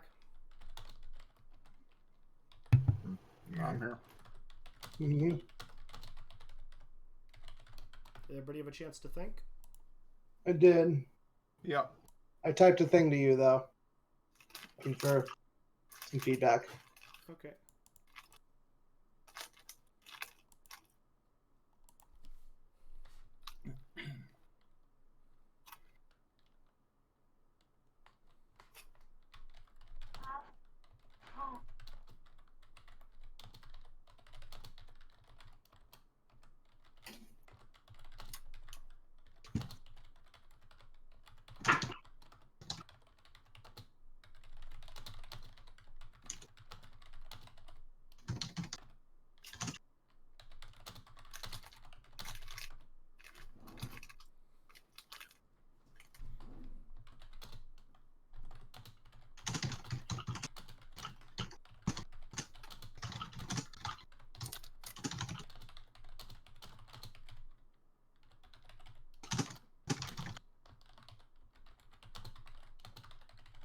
Alright.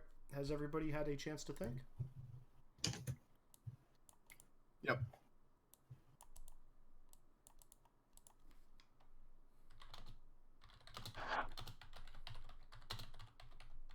Alright, guys, for this part, everybody's back, right? Mm-hmm. Hi.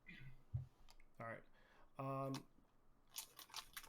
Does anybody want to volunteer to go first? I'm going to ask everybody else be quiet for this section. Unless it is your turn.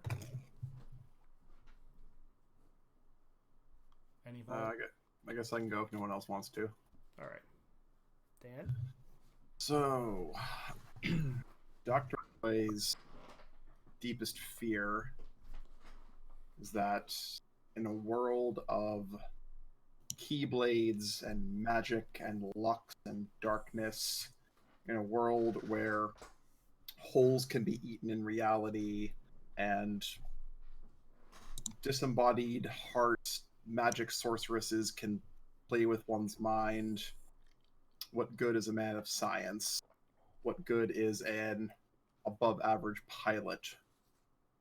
What effect can someone like him really have to make a difference when the laws of the world and the multiverse seem so ill-defined? What good is science in a world of magic?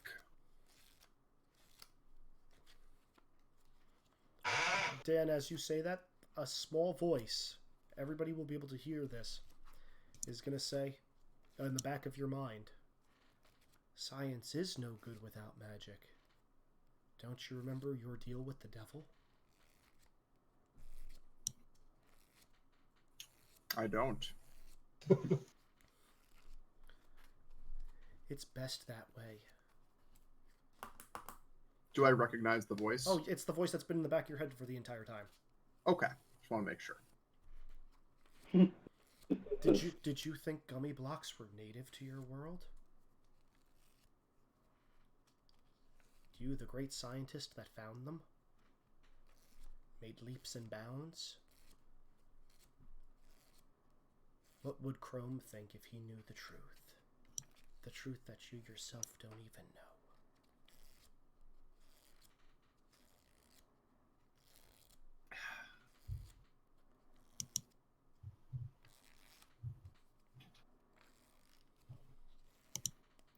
You can respond to this, Dan. I don't even know how to respond. I feel like Dr. Boy would just kind of slip that. But you can only do this mentally, so... Dr. Boy lets out a low whimper. Oh, because he's a dog. Yep. Because he's literally a dog. He's literally a dog. Sorry to interrupt. No problem. It seemed like a fair trade to you at the time. The blocks you so sought for just a small, tiny rock that no one thought had any value. Except for me.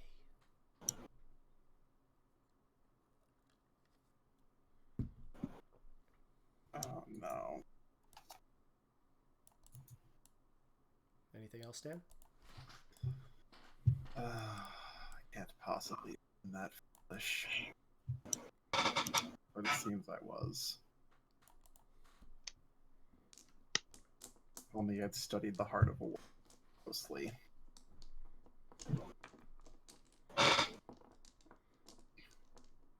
Why would you care about looking inward when there was so much to explore out there?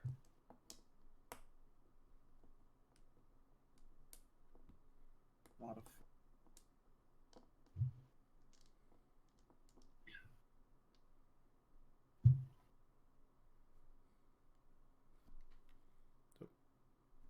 You okay there, Dan? Yeah. Okay. You good, or did you want to say any more? No, I think Dr. Boy is just wallowing in shame. Okay. Would anybody like to volunteer for next? I can go next, I guess. Sure. Why did I even say this? Did I You're gonna want to start again. You're stuttering. Okay. That kind of isn't character for Mute. Why did I even leave St. Nicholas? Why did I? I'm never going to be able to return anything back to where it's supposed to be. All I can do is carry this while other people actually act. That I don't deserve access to the book. The Master of Masters was filling me out of sections of it. And the book's right not to really answer me as much as I've already found the two of the first beings I ever talked into the book can't ever be returned. I'm never going to be able to put any of this back where it goes, or undo whatever I did when it actually listened to me.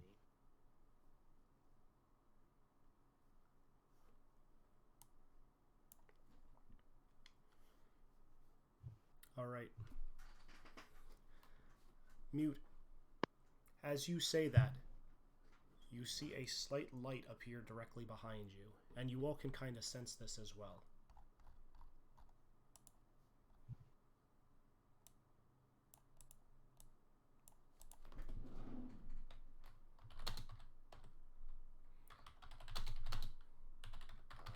I'll look at the light, I guess.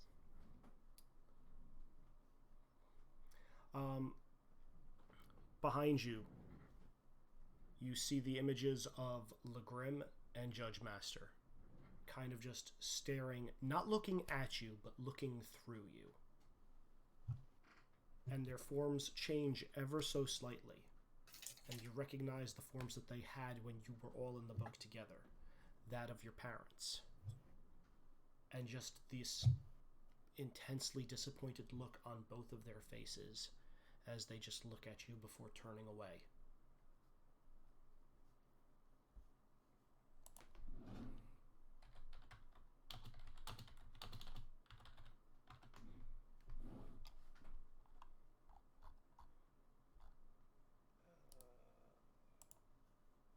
Alright, Sean, you might need to reconnect because you are really low.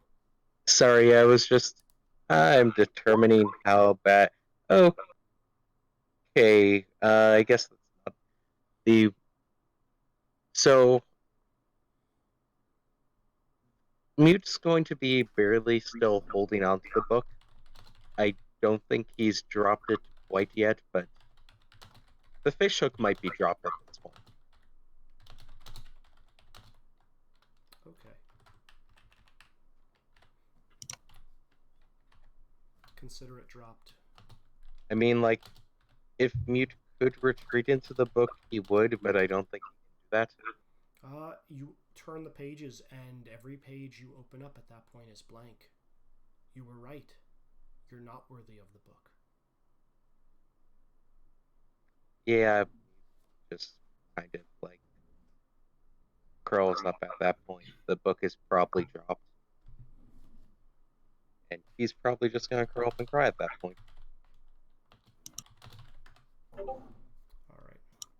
Alright. Anybody want to go next? I'll give it a shot.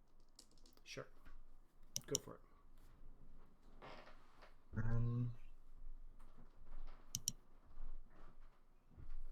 It's this power's never backfired in this way. I've never quite understood it, but I've just been kind of rolling with it. But it's not a good feeling to have it reflected back in oneself. And just how much can I do if they try to force me to run into something dangerous like this? I'm not built to fight things on the scale of these titans that I've been traveling with. And sure, I have all the wits, but everything keeps changing in strange ways. I can usually figure out how the rules work, but what happens when I make an assumption and I make the wrong one based on old information? There's so much. I wish Dawson was here. Although, I suppose it is a relief that the duck girl reminds me of Miss Flavisham, but I'm not quite sure how. This... I don't want to be squished when all I have going for me is being smart and usually being able to overtake anything with my mind.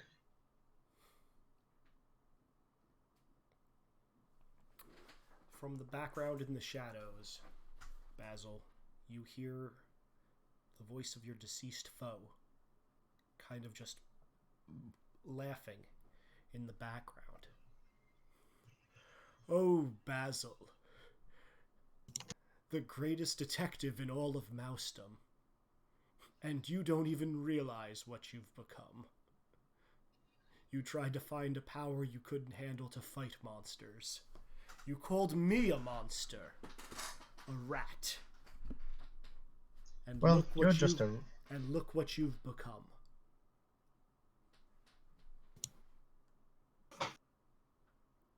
Well, as far as I can tell, I'm still a mouse. You were just always a rat. Certainly a large, powerful, and scary rat, but just a rat. Even Basil at his lowest can still give wit back. I love it. Hey, this isn't like the time that he actually outsmarted me. This is him just showing up when I'm not feeling... Yeah. Alright, Oh, you hear what's the that? other thing? You hear that voice, and after you say that, all you just hear is continued laughing, escalating, as though he got something on you, and you don't even know what it is yet. That will get me. Yeah. As though he has gotten something over on you that you're not even a player in this game anymore. That is exactly what will get it me. Yeah. Who would like to go next? 3 of us left. 3 of you left. I can, I guess. Or 4, actually, I think. Coco, Muriel. Yep, 4 of you. Webby? Quick question. Oh, sure. Nope. 1 second. What's up, Devin? I just had a moment. Are we considering different planets in the Star Wars universe, different worlds? We'll come back to that. Don't worry about it. Okay. Oh, I've been thinking that this whole time. Webby? Okay. I wanted so badly to have friends. It was just me in the mansion for so long. I wanted to do everything I could to keep them, to not let them down, to not make them hate me, to not lose them. I don't want to feel alone like that again. By myself. Huey, Dewey, Louie, Lena? What if I never see them again? What if they don't like me anymore?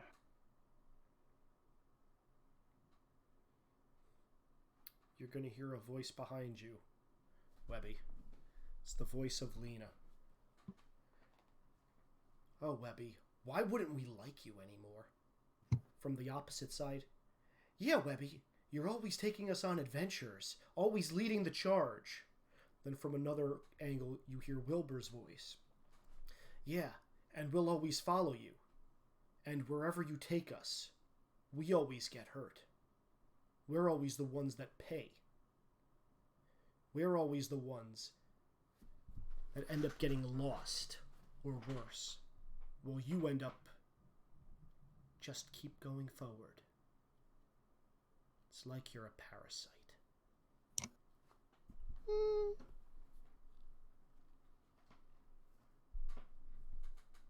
And with that, all 3 of them are going to immediately fade into dark, or rather, all 5 of them are going to immediately fade into darkness. Who would like to go next? I think I can go next. Muriala, go for it. I was going to stare at the tentacles. I will not return. My life is my own. My power is my own. I'll prove it to you. I'll prove it to them. I'll prove it to them all. I'm not someone who will obey. I'm not someone who can be ignored anymore. They may cheat, blessed with a power that they can use without any comprehension of what it really is. They might rule over everyone with their so-called superiority. I know now. There's life beyond losing your heart. There's life beyond losing your body. If that's the price I have to pay, then so be it. There's also power within light, a nebulous, amorphous power. It might not be complete yet. It's barely even a concept, a glimmer of a thought, the greatest hubris I could conceive of. I will make it my own. All the power within all the world will be mine, or I will die trying. And they may never forgive me for this sin, but it will be worth it. I'll make it worth it.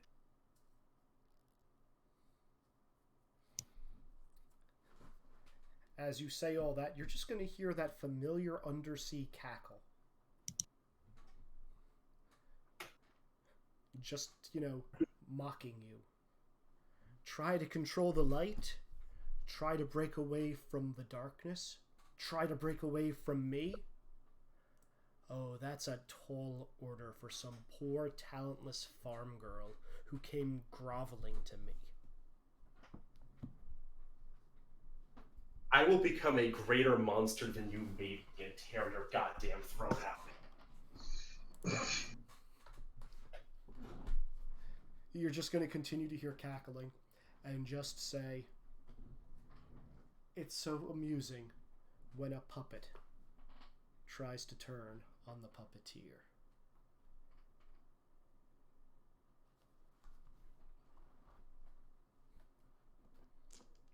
Anything else, Nick?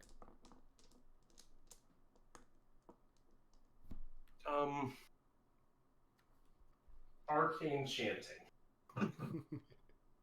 Fair enough. Ori and Coco, I believe you are the last two.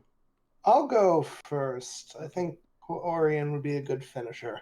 Okay. Also, Wex, you do not have to work. Obviously. Yeah, I wasn't going to. Okay. So my fear comes in two layers. The first immediate fear, just gut reaction straight away felt, is that I won't be able to do this right. That my master has given me this enormous task, and I need to find someone worthy. How am I supposed to know what's worthy? I'm a bird, and I won't be able to find someone worthy. How do I know what to judge? I trust my instincts most of the time, but will that be enough? And if I don't do this right, will I ever see him again? But as I feel that fear, I feel something deeper that I've never really considered before. What do I do when I'm done? I've never had to think about this before. I don't actually know how long I've been alive, and I don't know how long I've been sentient. And I think a part of me never lets myself think about that. I'm the good bird, I'm the mount, I'm the companion. I help out, it's what I do, but what do I do when that's done? I always live for someone else. What do I actually want?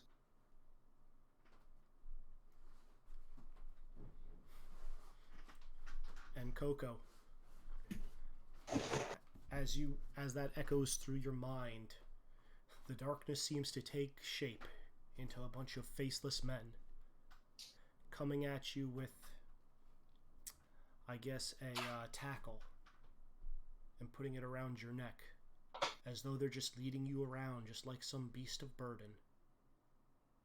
Nothing special, just another everyday ordinary chocobo. Just one of the herd. To be sold, go into battle, walk around. I tried to buck it, thinking, no, I am special. My master said I was special. I can think. I'm different. I'm not a normal chocobo. And as you fight back, they pull tighter on the rope. And even though you fight with all your might, you're forced into line with 10, 20, 30 other chocobos that look just like you, given the exact same outfits and faceless riders mount each of you and charge into battle. And then it happens again, and again, and again. I fade out, panically looking around. Where's my master? Where is he? He'll help me. He always helps me.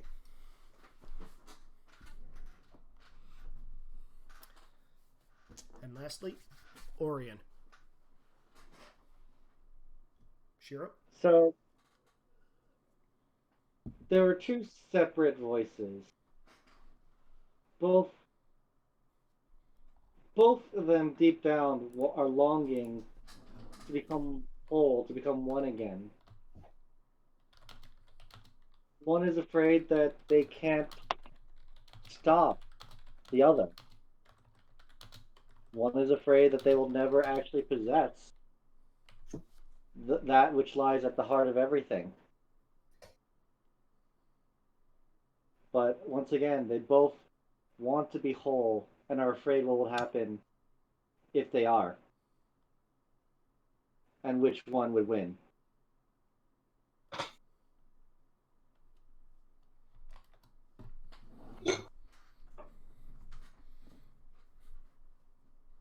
And Orion, as that inner voice battles, you just hear people, on both sides. One privately.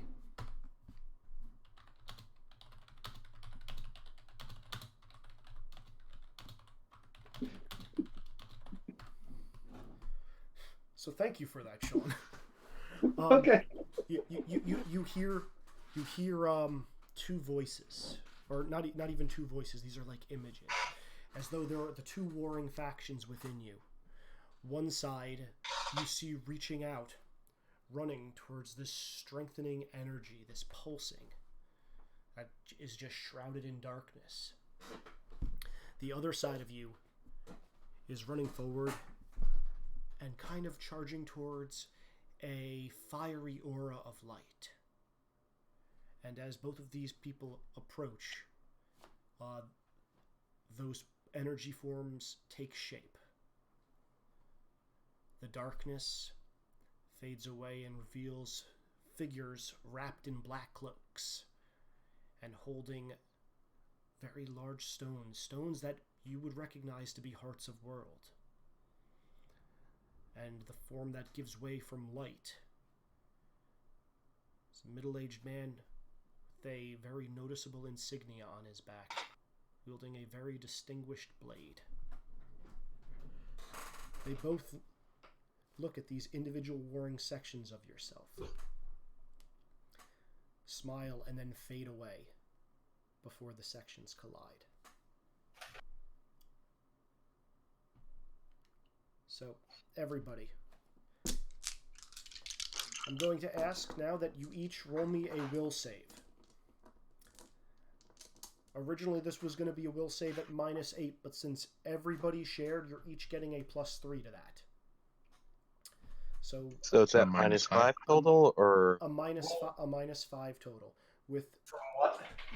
will save -5. There are two exceptions to this.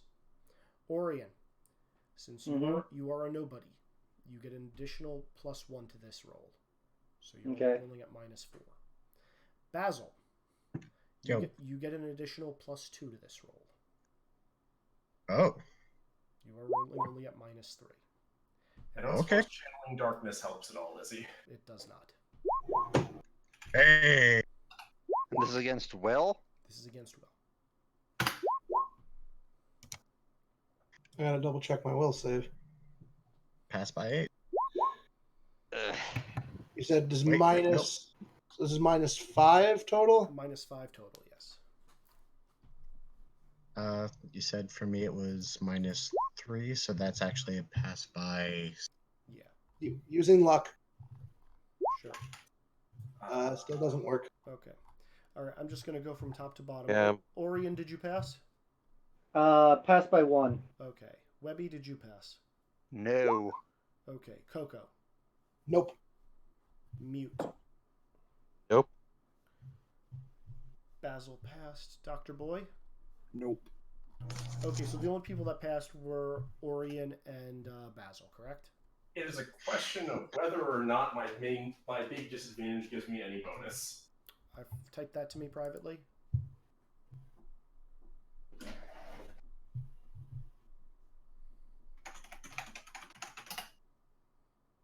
No, does not. Not in this case. Okay. Basil, Orion, you guys are going to wake up standing at the mouth, or rather partially sunken into the mouth of this cavern.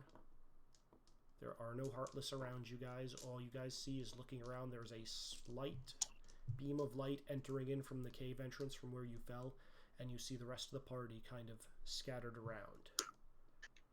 In the cave with us, though, right? In the cave with you guys.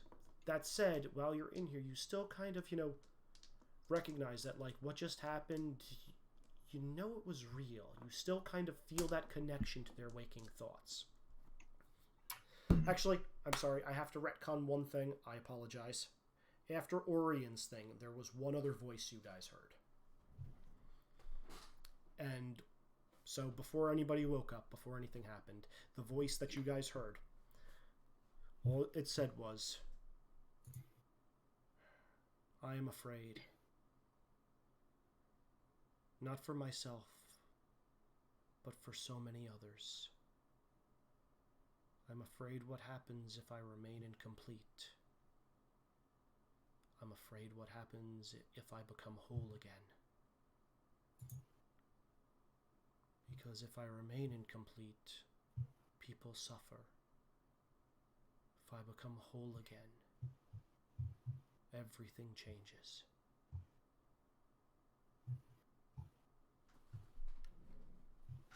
You guys have never heard this voice before. Not even Dr. Boy? No one has ever heard this voice before. Hmm. With that, then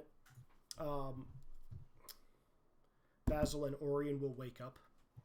Webby, you may make me another will save. You are going to be getting a jolt saying, Pink, Pink, wake up. Still have the same penalty? You may take an additional +1. Okay, well, that's... Not much better, I know. Yeah, I know. Well, also, my chummy gives me a minus to this, too. Oops. How?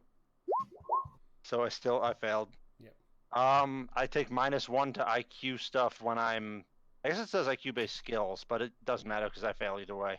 Yeah. All right. So Orion, Basil, everybody else is still unconscious in the cave. You guys continue making will saves every couple of minutes that pass, but Orion and Basil can probably get you guys up. Should we make another set now? You can, if you want. Orion, before we start working on trying to wake up the others, is there anything that you would like to talk?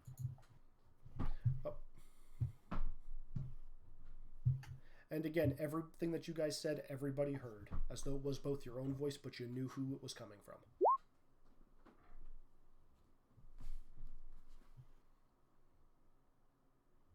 No, not at the moment. All right. How about you start waking up Webby, and I'll see if I can wake up Muriala before she tries to cast a spell and accidentally kills us all in her. All right, makes sense. Okay. I'm going to let you guys RP for a little bit. As you guys go and, just a comforting party member's, touch on your shoulder is enough to kind of shake you out of this and snap you out of it. I noticeably do it from behind Muriala in case she quick draws as she wakes up. Yeah, it's a real question of does Channeling Darkness actually let her use magic in real world? No. No, it does not. I'm assuming she's... I don't know this. Darkness, though. Yeah. Again, there's a little bit of light now coming from this cave. So the big question is, I'm assuming everybody's just going to get woken up. Are you guys waking up Taran? Because he is with you. He was the first voice you guys heard, don't forget. Well... But I'll leave it to someone else. I'm going to gently just pick him up and place him on my back. Okay. That should be enough to wake him up out of his nightmare hellscape. Yeah, if you touch him, he will wake up. But unlike normally, as soon as he wakes up, he's actually going to be very quiet and reserved. Like, mute levels quiet and reserved. Yeah, well, it's time to leave. I'm going to probably start to leave, pause, wait a second, and then pick up back up the items I dropped. You never, only still be half carrying them. You never actually dropped them, Mute. You never let go of them. Yeah, Griff's probably still not going to be that strong on either of them. The fish hook's going to be returned to the pouch. Okay. When Riro gets up, she's just going to basically jump and just go fucking worthless and just channel a tremendous amount of darkness. All this goddamn fucking power, fucking worthless.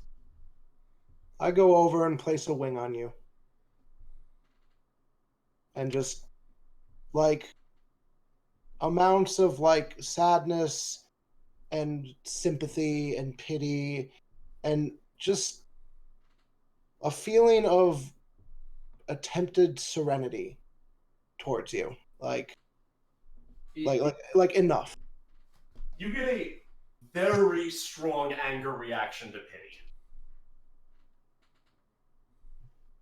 Like, Shame, you feel shame back that I felt this way. I hug both of you.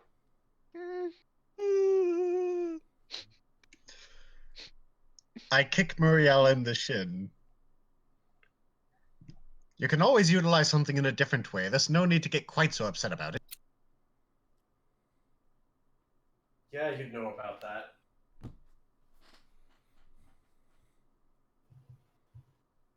So, what do you guys want to do from here? Well, can we go any... Is this all there is to the cave, or can we go deep? No, this cave is surprisingly small, despite how big it seemed at first.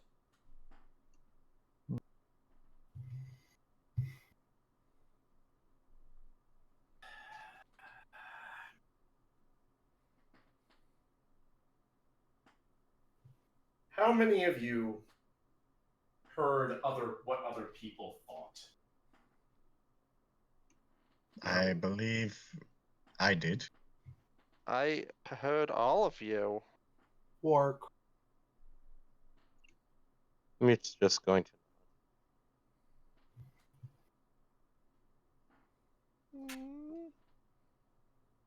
Wonderful. Just.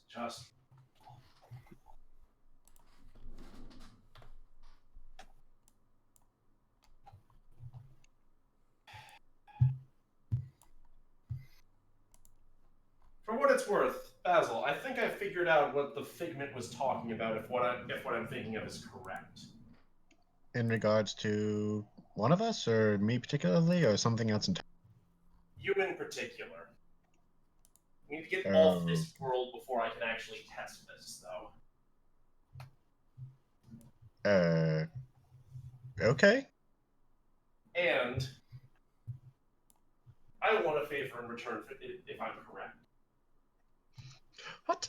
I'm not asking. You're the one who suggested it. Why would I give you anything when it's your test that you want to... I want you to try taking control of me until I figure out how to throw this off. It feels like I'd be granting you a favor if you want to test something like that. Yeah, well... Look, I come from Britain. We deal a lot with contracts. You should see my, Fuck contracts, I'm not signing shit. That's what I mean. Look, here's the thing. As long as you don't say that I have to do anything for you besides see if this will work, you don't have to do anything for me. How does that sound? Sounds good. Still gonna let you know as soon as I have, just glares at her hand, any ability to channel fucking magic again. So we can test and make sure this works, because if it does, well, there's a very easy way to test it. There's also an easier way that would result in you dying, which isn't a good idea. Wait, or what? would it? You know, I'm not actually sure. What is death in servants? Well, to my experience, I don't know how reversible it is, so I'm not sure where this conversation is going, and I'm suddenly very uncomfortable. Yeah, probably should be. Hey, Dr. Boy, can you fix the goddamn engine? Yeah, if we can get it the hell out of here. It's actually not in the cave. Who's the green fella?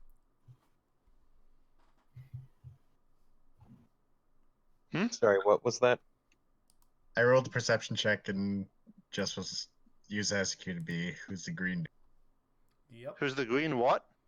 I saw that out of character. Did I see it in character? Oh, if you saw that out of character, you totally saw it in character. Yeah, you broke up halfway through that statement, Izzy. If you saw it out of character, you saw it in character. Well, I guess there are things besides boring humans in this world. Yeah. This is sitting over on a tree trunk that looks kind of... The tree trunk itself seems kind of shiny, covered in moss and whatnot.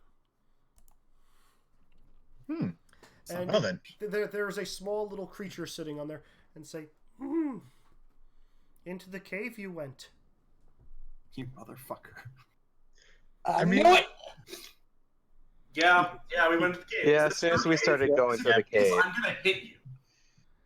I had a feeling. Not surprised. Many go into the cave in Dead Go Bog. Few come out.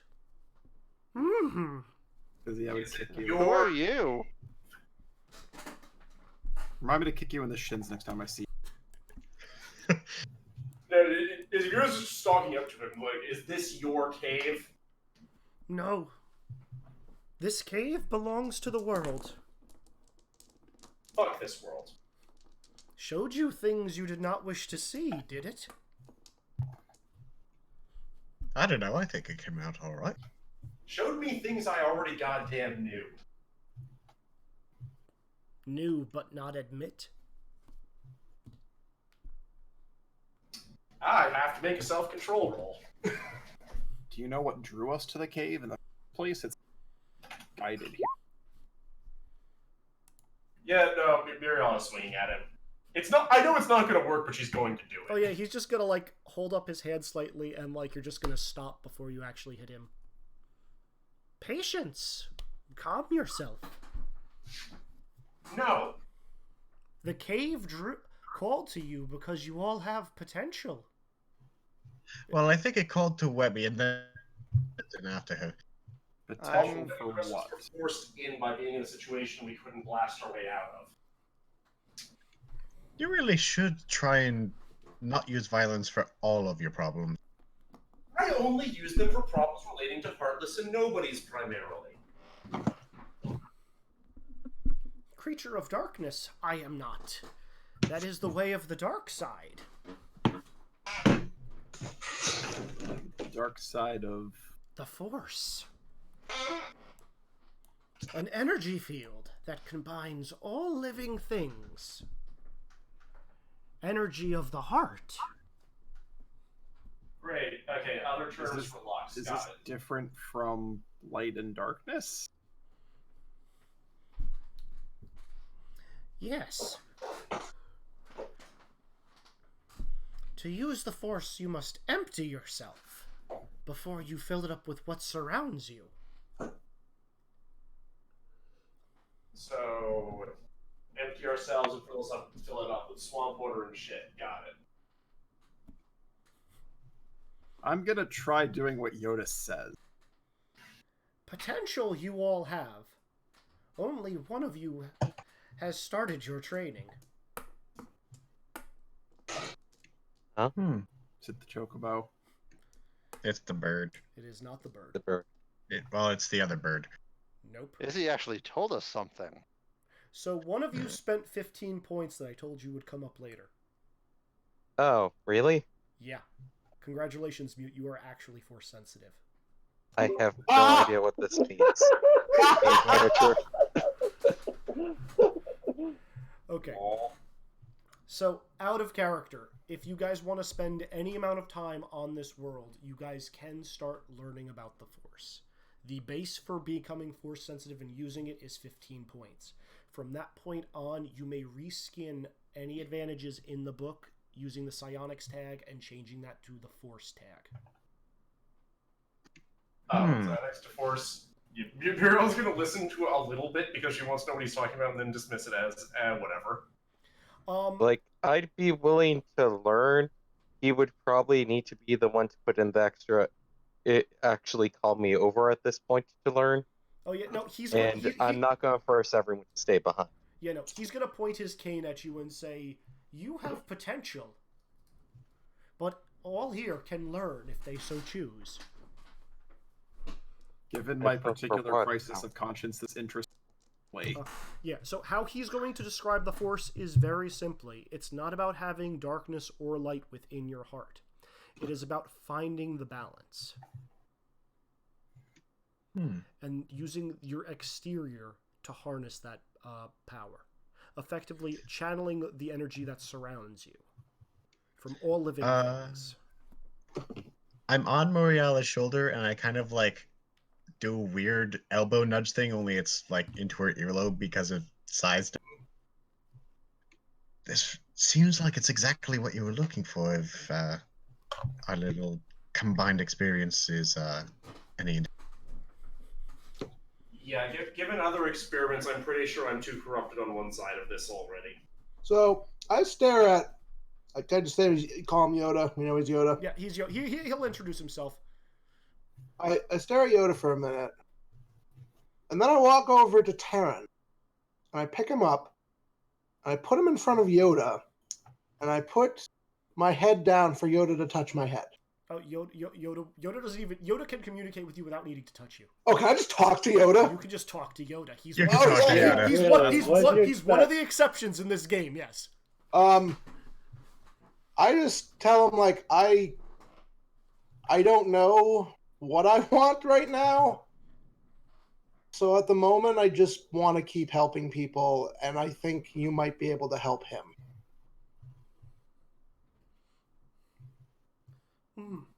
Help him, I shall. And Terran's just like, I'm not worthy of being a warrior. Great warrior I was, but wars not make one great. And he's going to take his cane and poke Terran in the heart. What's inside makes you great. Terran, you're a much better thief than you are a warrior. I also love how nobody picked up on the first thing I did with Terran tonight. About staying on the farm, about reference it, about parallels to Luke Skywalker, or what? Yeah, that. And wearing. Didn't want to think about it. Yeah. Don't think too hard about it. Alrighty. So, if anybody is interested, this is another route you may spend your points on for character development. You just need to. Izzy, I will have questions for you about this, but I suspect I know what the answer is already. I'm pretty sure I know what your question is as well. Does anybody else have any other questions? In character ones for Yoda, but ask those now while we're still doing session. Otherwise,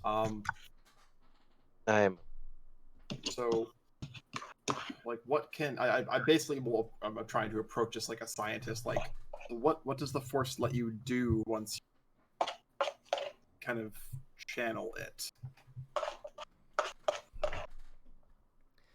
He's going to explain how you can connect with all living things. You can sense those around you, sense oncoming danger, threats. Potentially, the Force will even give you glimpses of the future. And this even works in a world like this. Found something you lost, haven't I? He's going to say it as he's going to gesture behind himself, and your engine is just going to rise up from the muck. I was waiting for that. Yeah, that was as soon as we saw Yoda. I'm going to have. I had a feeling this was like Dagobah. for a little while. I tried to keep it hidden for as long as possible. I knew as soon as we got to the cave, people were going to figure it out. Oh no! I was trying to. Oh, got here. I was like, I didn't figure it out until Yoda appeared. I had I was suspicions I because figured of, it out in the cave. I I was trying to figure out the part about mistake about like good at trapping souls, I guess. So this is the cave. Shadow of the cave. Yeah, this is the cave. Remember No, when no, Luke no. Skywalker saw his own head inside Vader's helmet? No, I get that part. I'm talking about when we were talking about what world the Bayou got combined with. It Got combined was with Dagobah. the world of the Bayou is the world with the dark spirits that wander around, and it got combined with a world that is good at containing dark spirits. Yeah, like the cave in Dagobah. Yeah, like there's a reason why I said, "Oh God." I thought that was your own dark spirits, like No, it's a visions. source because it's a source of the. I think the implications is it's a source of the dark side Within your heart. Within your own heart, very specifically. Yeah, Isn't it more like a window? What's in the cave? Only what you take. Yeah, it's only what You you're take taking. in with okay. Yeah, but that's exactly what I mean. Like in terms of the spirits at large wouldn't necessarily be afraid of this one cave out here. There's also though not that many like swamp things in Disney I could think of. Mm-hmm. Yeah. As he introduced Star Wars, they kind of narrowed it down. Yeah. The Like red- I'd say, like I was asking, like I could come up with reasons involving like the fact that it is some kind of force concentrated world or something. It makes sense for it to be able to deal with spirits. I was just wondering if there was like some like extended universe thing that I did. That's the bulk of it. Going into more of Okay. that is just minutia. Yeah, good point. All right.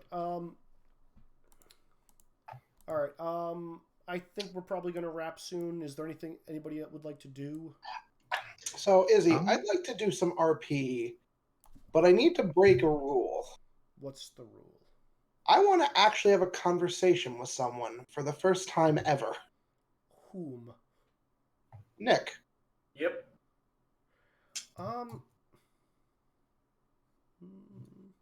Yoda could probably Yeah. facilitate that. Yoda will give most of the gist. It will not be your exact translation, but sure, Yoda can do this. Okay. Can Of course, it will be in Yoda speak. It will be in Yoda speak. can we do this on a private channel? If you guys want, that can also be done then if you want it to be done in a private channel when it's not on recording. Yeah, there's no roles. It's straight RP. You guys can do that. Just do a channel and keep me involved. Okay. Maybe after we wrap session, I'd like to do it while it's still fresh in my mind. Sure. Anybody else like to do anything while we are still running? After seeing the knows where the heart of this world is supposed. Oh yeah, that I want to add that too. I'll say after seeing the engine lifting display, like initially it was just kind of, this could be useful in terms of detecting someone spying on me or something. I could do that, and he's how big? And this seems like a logical progression. It is a pathway you can take, yes. Again, 15 points to become force sensitive, and then you can build telekinetic powers and whatnot using the psionic/force tag, which actually gives you a reduction. All right. So, things to note before you go, and I'm not even gonna force you guys to go through most of this. When you guys ask where the heart is, Yoda is just going to look at you and say, already found where it belongs, you did, and point behind you. Can I go place it in where it should be? He's pointing back at the cave. I mean, that's where we have to put it, right? Yep. Am I able to go in the cave and place it there? Yeah. Or will I go through Do we need Webby for this? I'm here. I mean, anybody can do this. You guys are. I'm going to not let I wasn't you. sure if you needed a cable.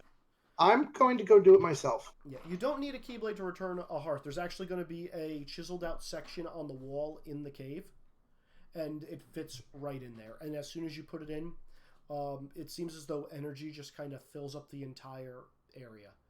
And as though for just a brief second, the swamp feels a little less oppressive to each of you.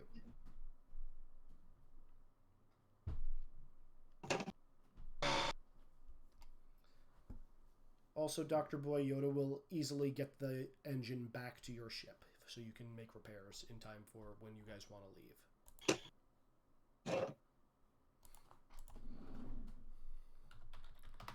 I have to ask, did anybody save points like I told you for the last cool thing I was going to give you guys? Oh, I've been saving points. I have 14 available. You're one away I from have- You're one away I from have 16. I could become force sensitive right now. I only, Is he- I only have 9, but I'm not interested in becoming force sensitive. Izzy, I think. I know. Let me. So I already spent 15 because you said that it put it into question mark before, and question mark is always the best thing to throw points into. I have 35 points unspent at the moment. So, Mute, you can effectively, if you wanted to, you could learn Force Lightning, Force Push. Come on, Sean. Force powers. Force power, chocobo riding, lightsaber, keyblade, dual wielding Jedi warrior. He has not shown you guys a lightsaber yet. I will point that out. Yes, but you know what this is building towards. Yes, I will learn whatever I can with Force powers. Sean, be the greatest OC fanfic do not steal character of all time. All right, Sean, all you have to do, pick what you want, and we can build it together. Again, psionics give a price cut on a lot of powers like telekinesis and whatnot. So if you want to just build specific advantages or whatnot that are innate attacks, we can do that. We'll do it after session. Yeah, I can talk about that later. It's 15 to become force sensitive as an advantage, or yes. Okay, but there's nothing else besides you're now force sensitive. You're force sensitive. It also comes with very low rank danger sense, very low rank, which is what Mute had whenever he was making sense rolls from the past. I just told you got something that you didn't have to roll for. Okay. But yeah, it comes danger sense 0.01. It's very low. You can buy that up cheaper now. Okay, I guess I'm gonna call session 2 a close. You guys have met Yoda. You can do stuff. 2 questions for you. A, how long are you going to spend on this world, or are you just GTFOing as soon as you can? I think that depends if someone needs to train. I definitely want to do force training. It sounds like he does. If you want to become force sensitive, it's not going to take you 15 days. I will say that will take you guys 3 days. Okay. Any force powers you want to learn beyond that will take time. Okay. Well, I was about to say, do I have any kind of head start on it? If you spent the 15 points, that's the 3 days. That's all you got. I want about 8 days to train to do something. Again, this is up to you. You guys can talk about this in you can put it in world building or the in character stuff or general. Are we in a hurry for anything right now? No. The only thing you guys have left on your docket is the expanding empire, and you're not really on a time crunch for that. It is the most recent request you have. The second question, also the Death Star.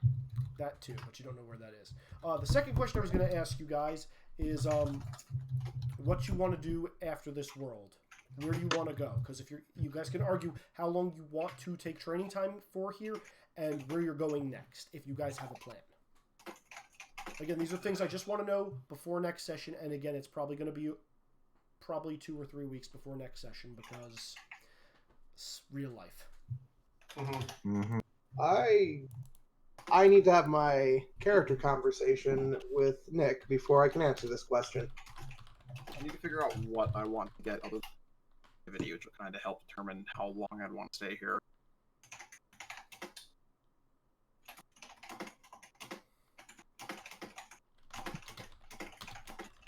Yeah, my only problem is I do not have enough points to spare to do force sensitive right now.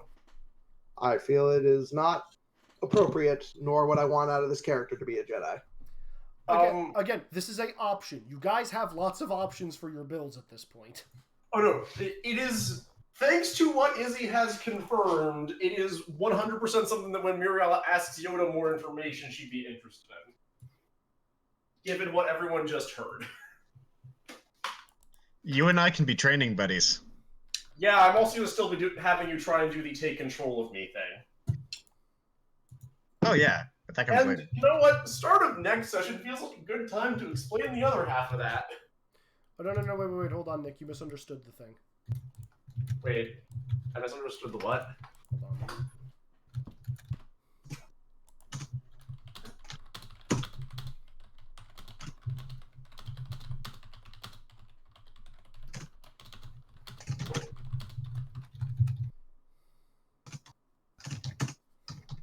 Izzy, I think I'm gonna have to ask you this in private to fully explain things. Yeah, I think you do too. Okay. So first off, did everybody have a good time this session? Yes. Yeah, that was awesome. It was a good That session. was a real good session. Yeah, I was debating. I had two ideas for the cave. I decided to go with this one. Hope you liked it. I thought it was gonna be cool to have a little bit more RP with you guys. Mhm. And Yeah, it was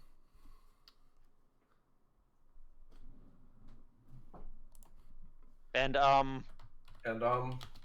sorry, somebody just posted me a question. Believe it or not. Okay. So, points. Everybody loves experience, right? Yep. nope, I hate it. Oh, well, then you don't have to have any. Okay. I'll take his share. So I'm gonna give everybody a base of 3 XP for this session. Woo! Because I think this was a good look at everybody. And now some people that didn't have enough points for force powers have enough points. I still beat you to it. Mute already had it. Mute already had it. Oh, fine. Good point. All right, so 3 points. Now the question. We're gonna start off with 1, 2. Coco, what did you learn? What do you want to know? All the questions. I learned that I just wanted to take my character in interesting new directions after today. That I'm not entirely sure what they're going to be yet. And a lot will be determined based on this conversation I have in the next few minutes. All right, I'm gonna have to listen in on that completely. I need you there for that, Izzy. Like it's Fair enough. That's fine. That's fine. Okay, take your +1. Let's see. Next up. 1, 2, 3, 4, 5. Muriala. Oh boy. Hi, Muriella. Well, Muriel learned a lot more about what light does to people who are actually light aspected. And that has caused many bits of concern and curiosity. She has learned a number of things about other party members that confirm some theories or knowledge that she has separately that is going to be revealed next session. And there's this force thing which has curious properties, but she's not sure if it's useful yet. All right, It's fair still enough. interesting, but Just not interesting enough. I think that is there's going to be a conversation which is me asking you, the GM, about things, which is really Muriel having an arcane conversation with Yoda about what the Force means and does. Very well. +1, Thank you. Muriala. Next up, Orion. Well, so I learned that all about Goliath and such, and how they like fighting Thor. Apparently. So you left before Goliath could get his hands on Xanatos. There's gonna be stuff going on in Manhattan for when you guys come back, just so you know. I can't wait. There's gonna be the plot of Gargoyles happening. Again. Again. I learned that there's this thing called the Force. Probably not that useful. Probably not. Gonna use this as a time to try and explain how something else occurs. Also, learned that Sean as a player is conflicted how he's going to react to a certain event that's probably going to occur at some point.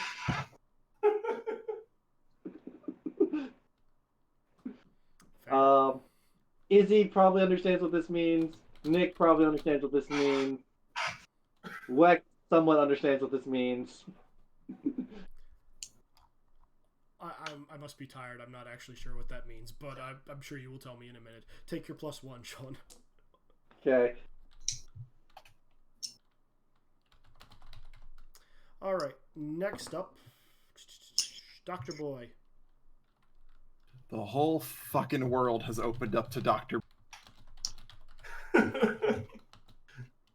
Now he doesn't just have to be the scientist. There's a whole other way for him to figure out how to interact with this fucking ridiculous, non-logical magic. Please don't go Doctor Doom on us. Magic is perfectly logical. I will probably not go Doctor Doom.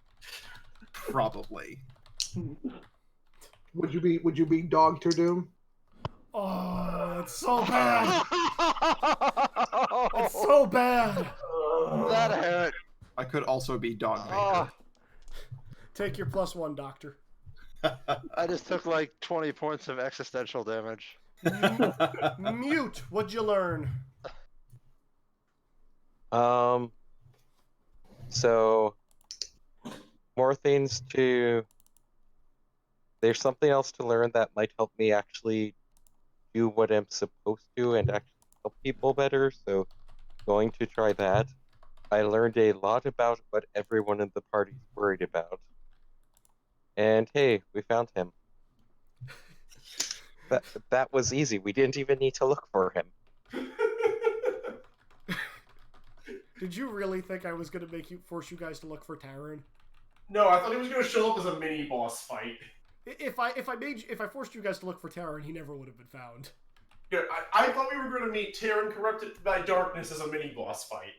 It could still happen. Take your +1 there, Mute. All right, let's see. I believe the last two are Webby and Basil, so odds and evens. Odds. Nick, I'm assuming that mini boss fight would be the easiest fight in the entire thing. I'm assuming that Terran would have super luck, and thus it would be the most frustrating fight. He would have my luck. Taran has fused with John Cena. Ah! Oh boy. Oh! All right, Webby. I learned a couple things. So alcohol is not the greatest thing in the world. It's amazing. Apparently, also Muriella can put light into people, and that's something that's somehow related to what Lena did to me in my dream. But more to the point here, Terran was on Wilbur's spaceship or car or whatever the hell it is, and apparently managed to get it away from wherever he and Wilbur were being held captive. So he knows something about that, which I'm gonna have to ask him later. But I've got a much closer lead now on where Wilbur is, so I got to go find him. So yeah, and Can I tell apparently this swamp is really creepy and makes me sad. Fair enough. Take your +1.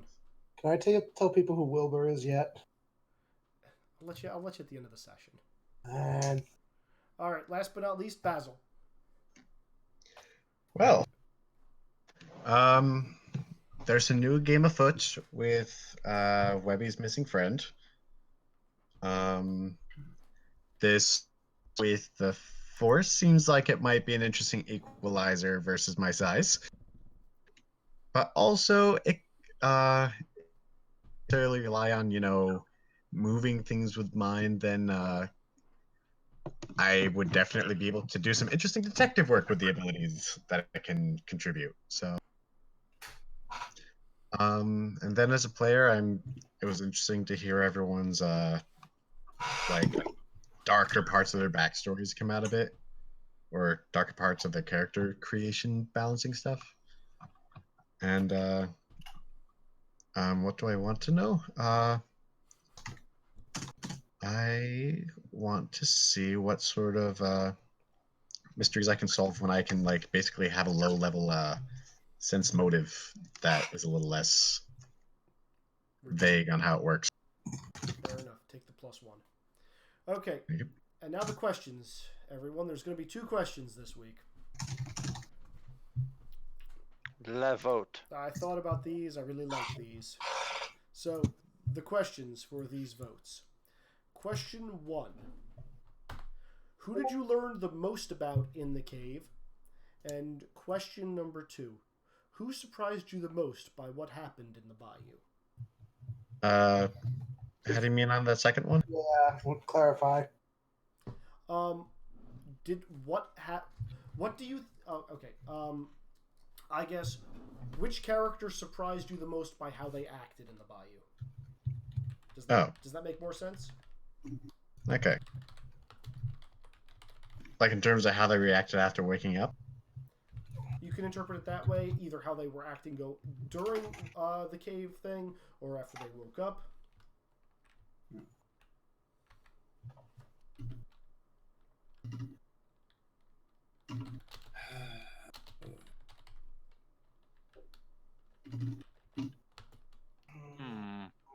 See, I really don't want to vote Terran.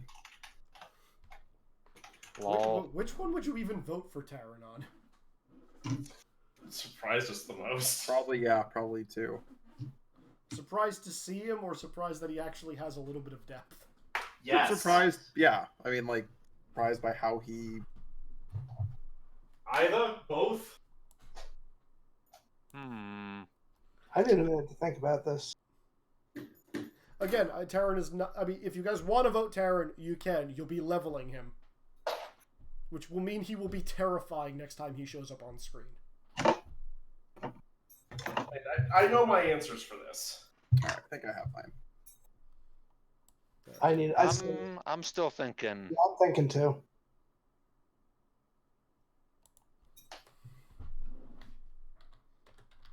This is kind of a hard question because I feel like it's difficult to separate meta knowledge in this case. I mean, again, I'm asking you guys as players for this. Oh, okay.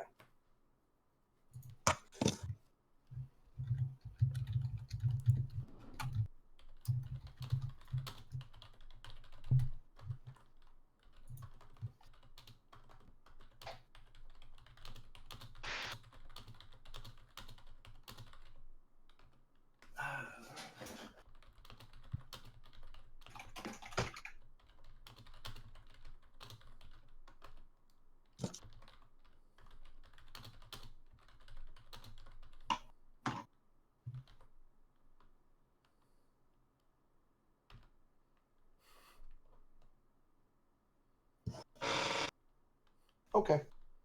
Oh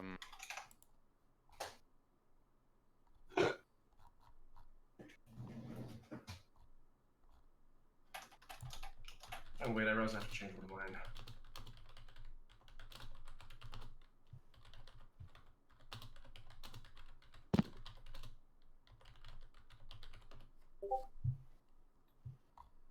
What was that bit about GD Boy's devil's deal? Like he found the rocks, but what made it a devil?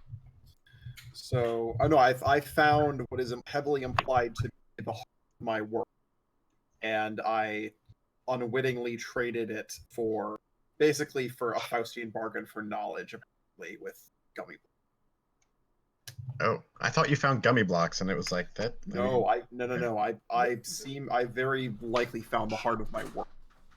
Very specifically, the voice that was happening during Dr. Voice thing said gummy blocks were not native to your world. Yeah. Can someone sum up Mutes, because I couldn't hear his at all at the time? Mutes, you go for it. Can you hear me now? Because I can give you the short of it now. Yeah.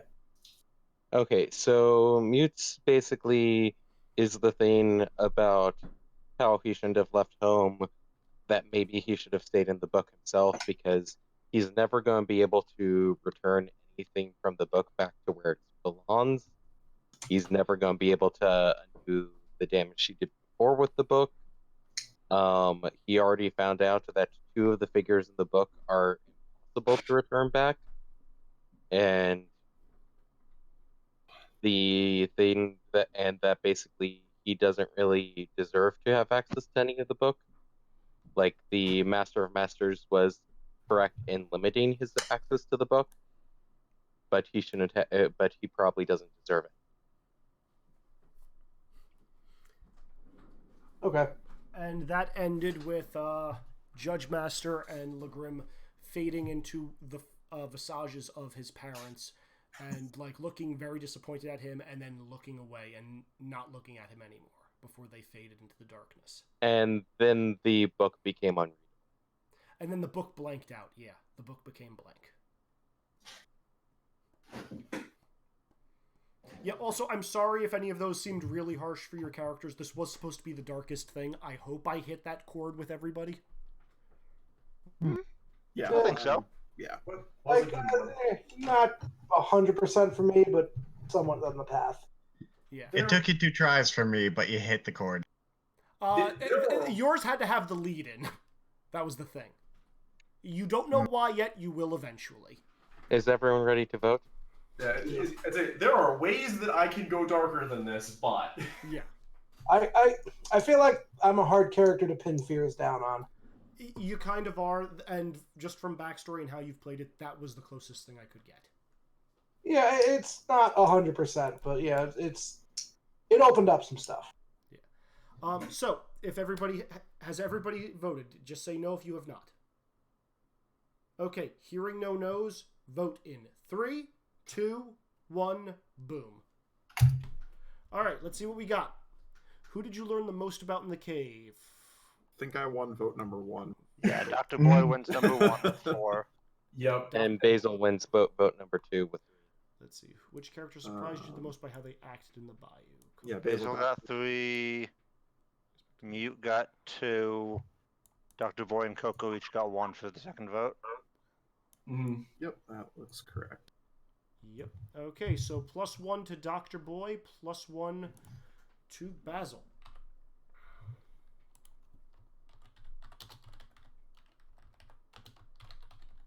All right. I will pin this so you guys can all see it. Pin it. And I will update my XP.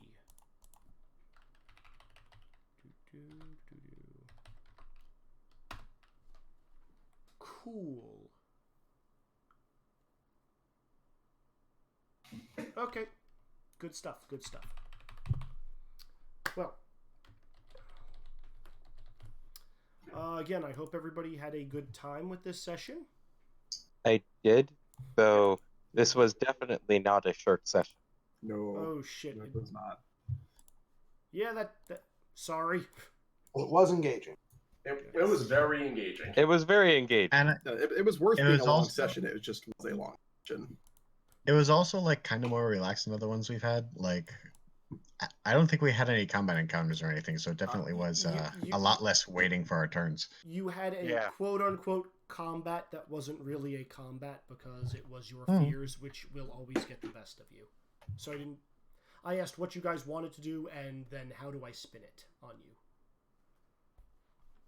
But, yep, so, everybody, say goodbye to the recording, and we will pick up. Bye. Back to recording! Bye. Right. Good night.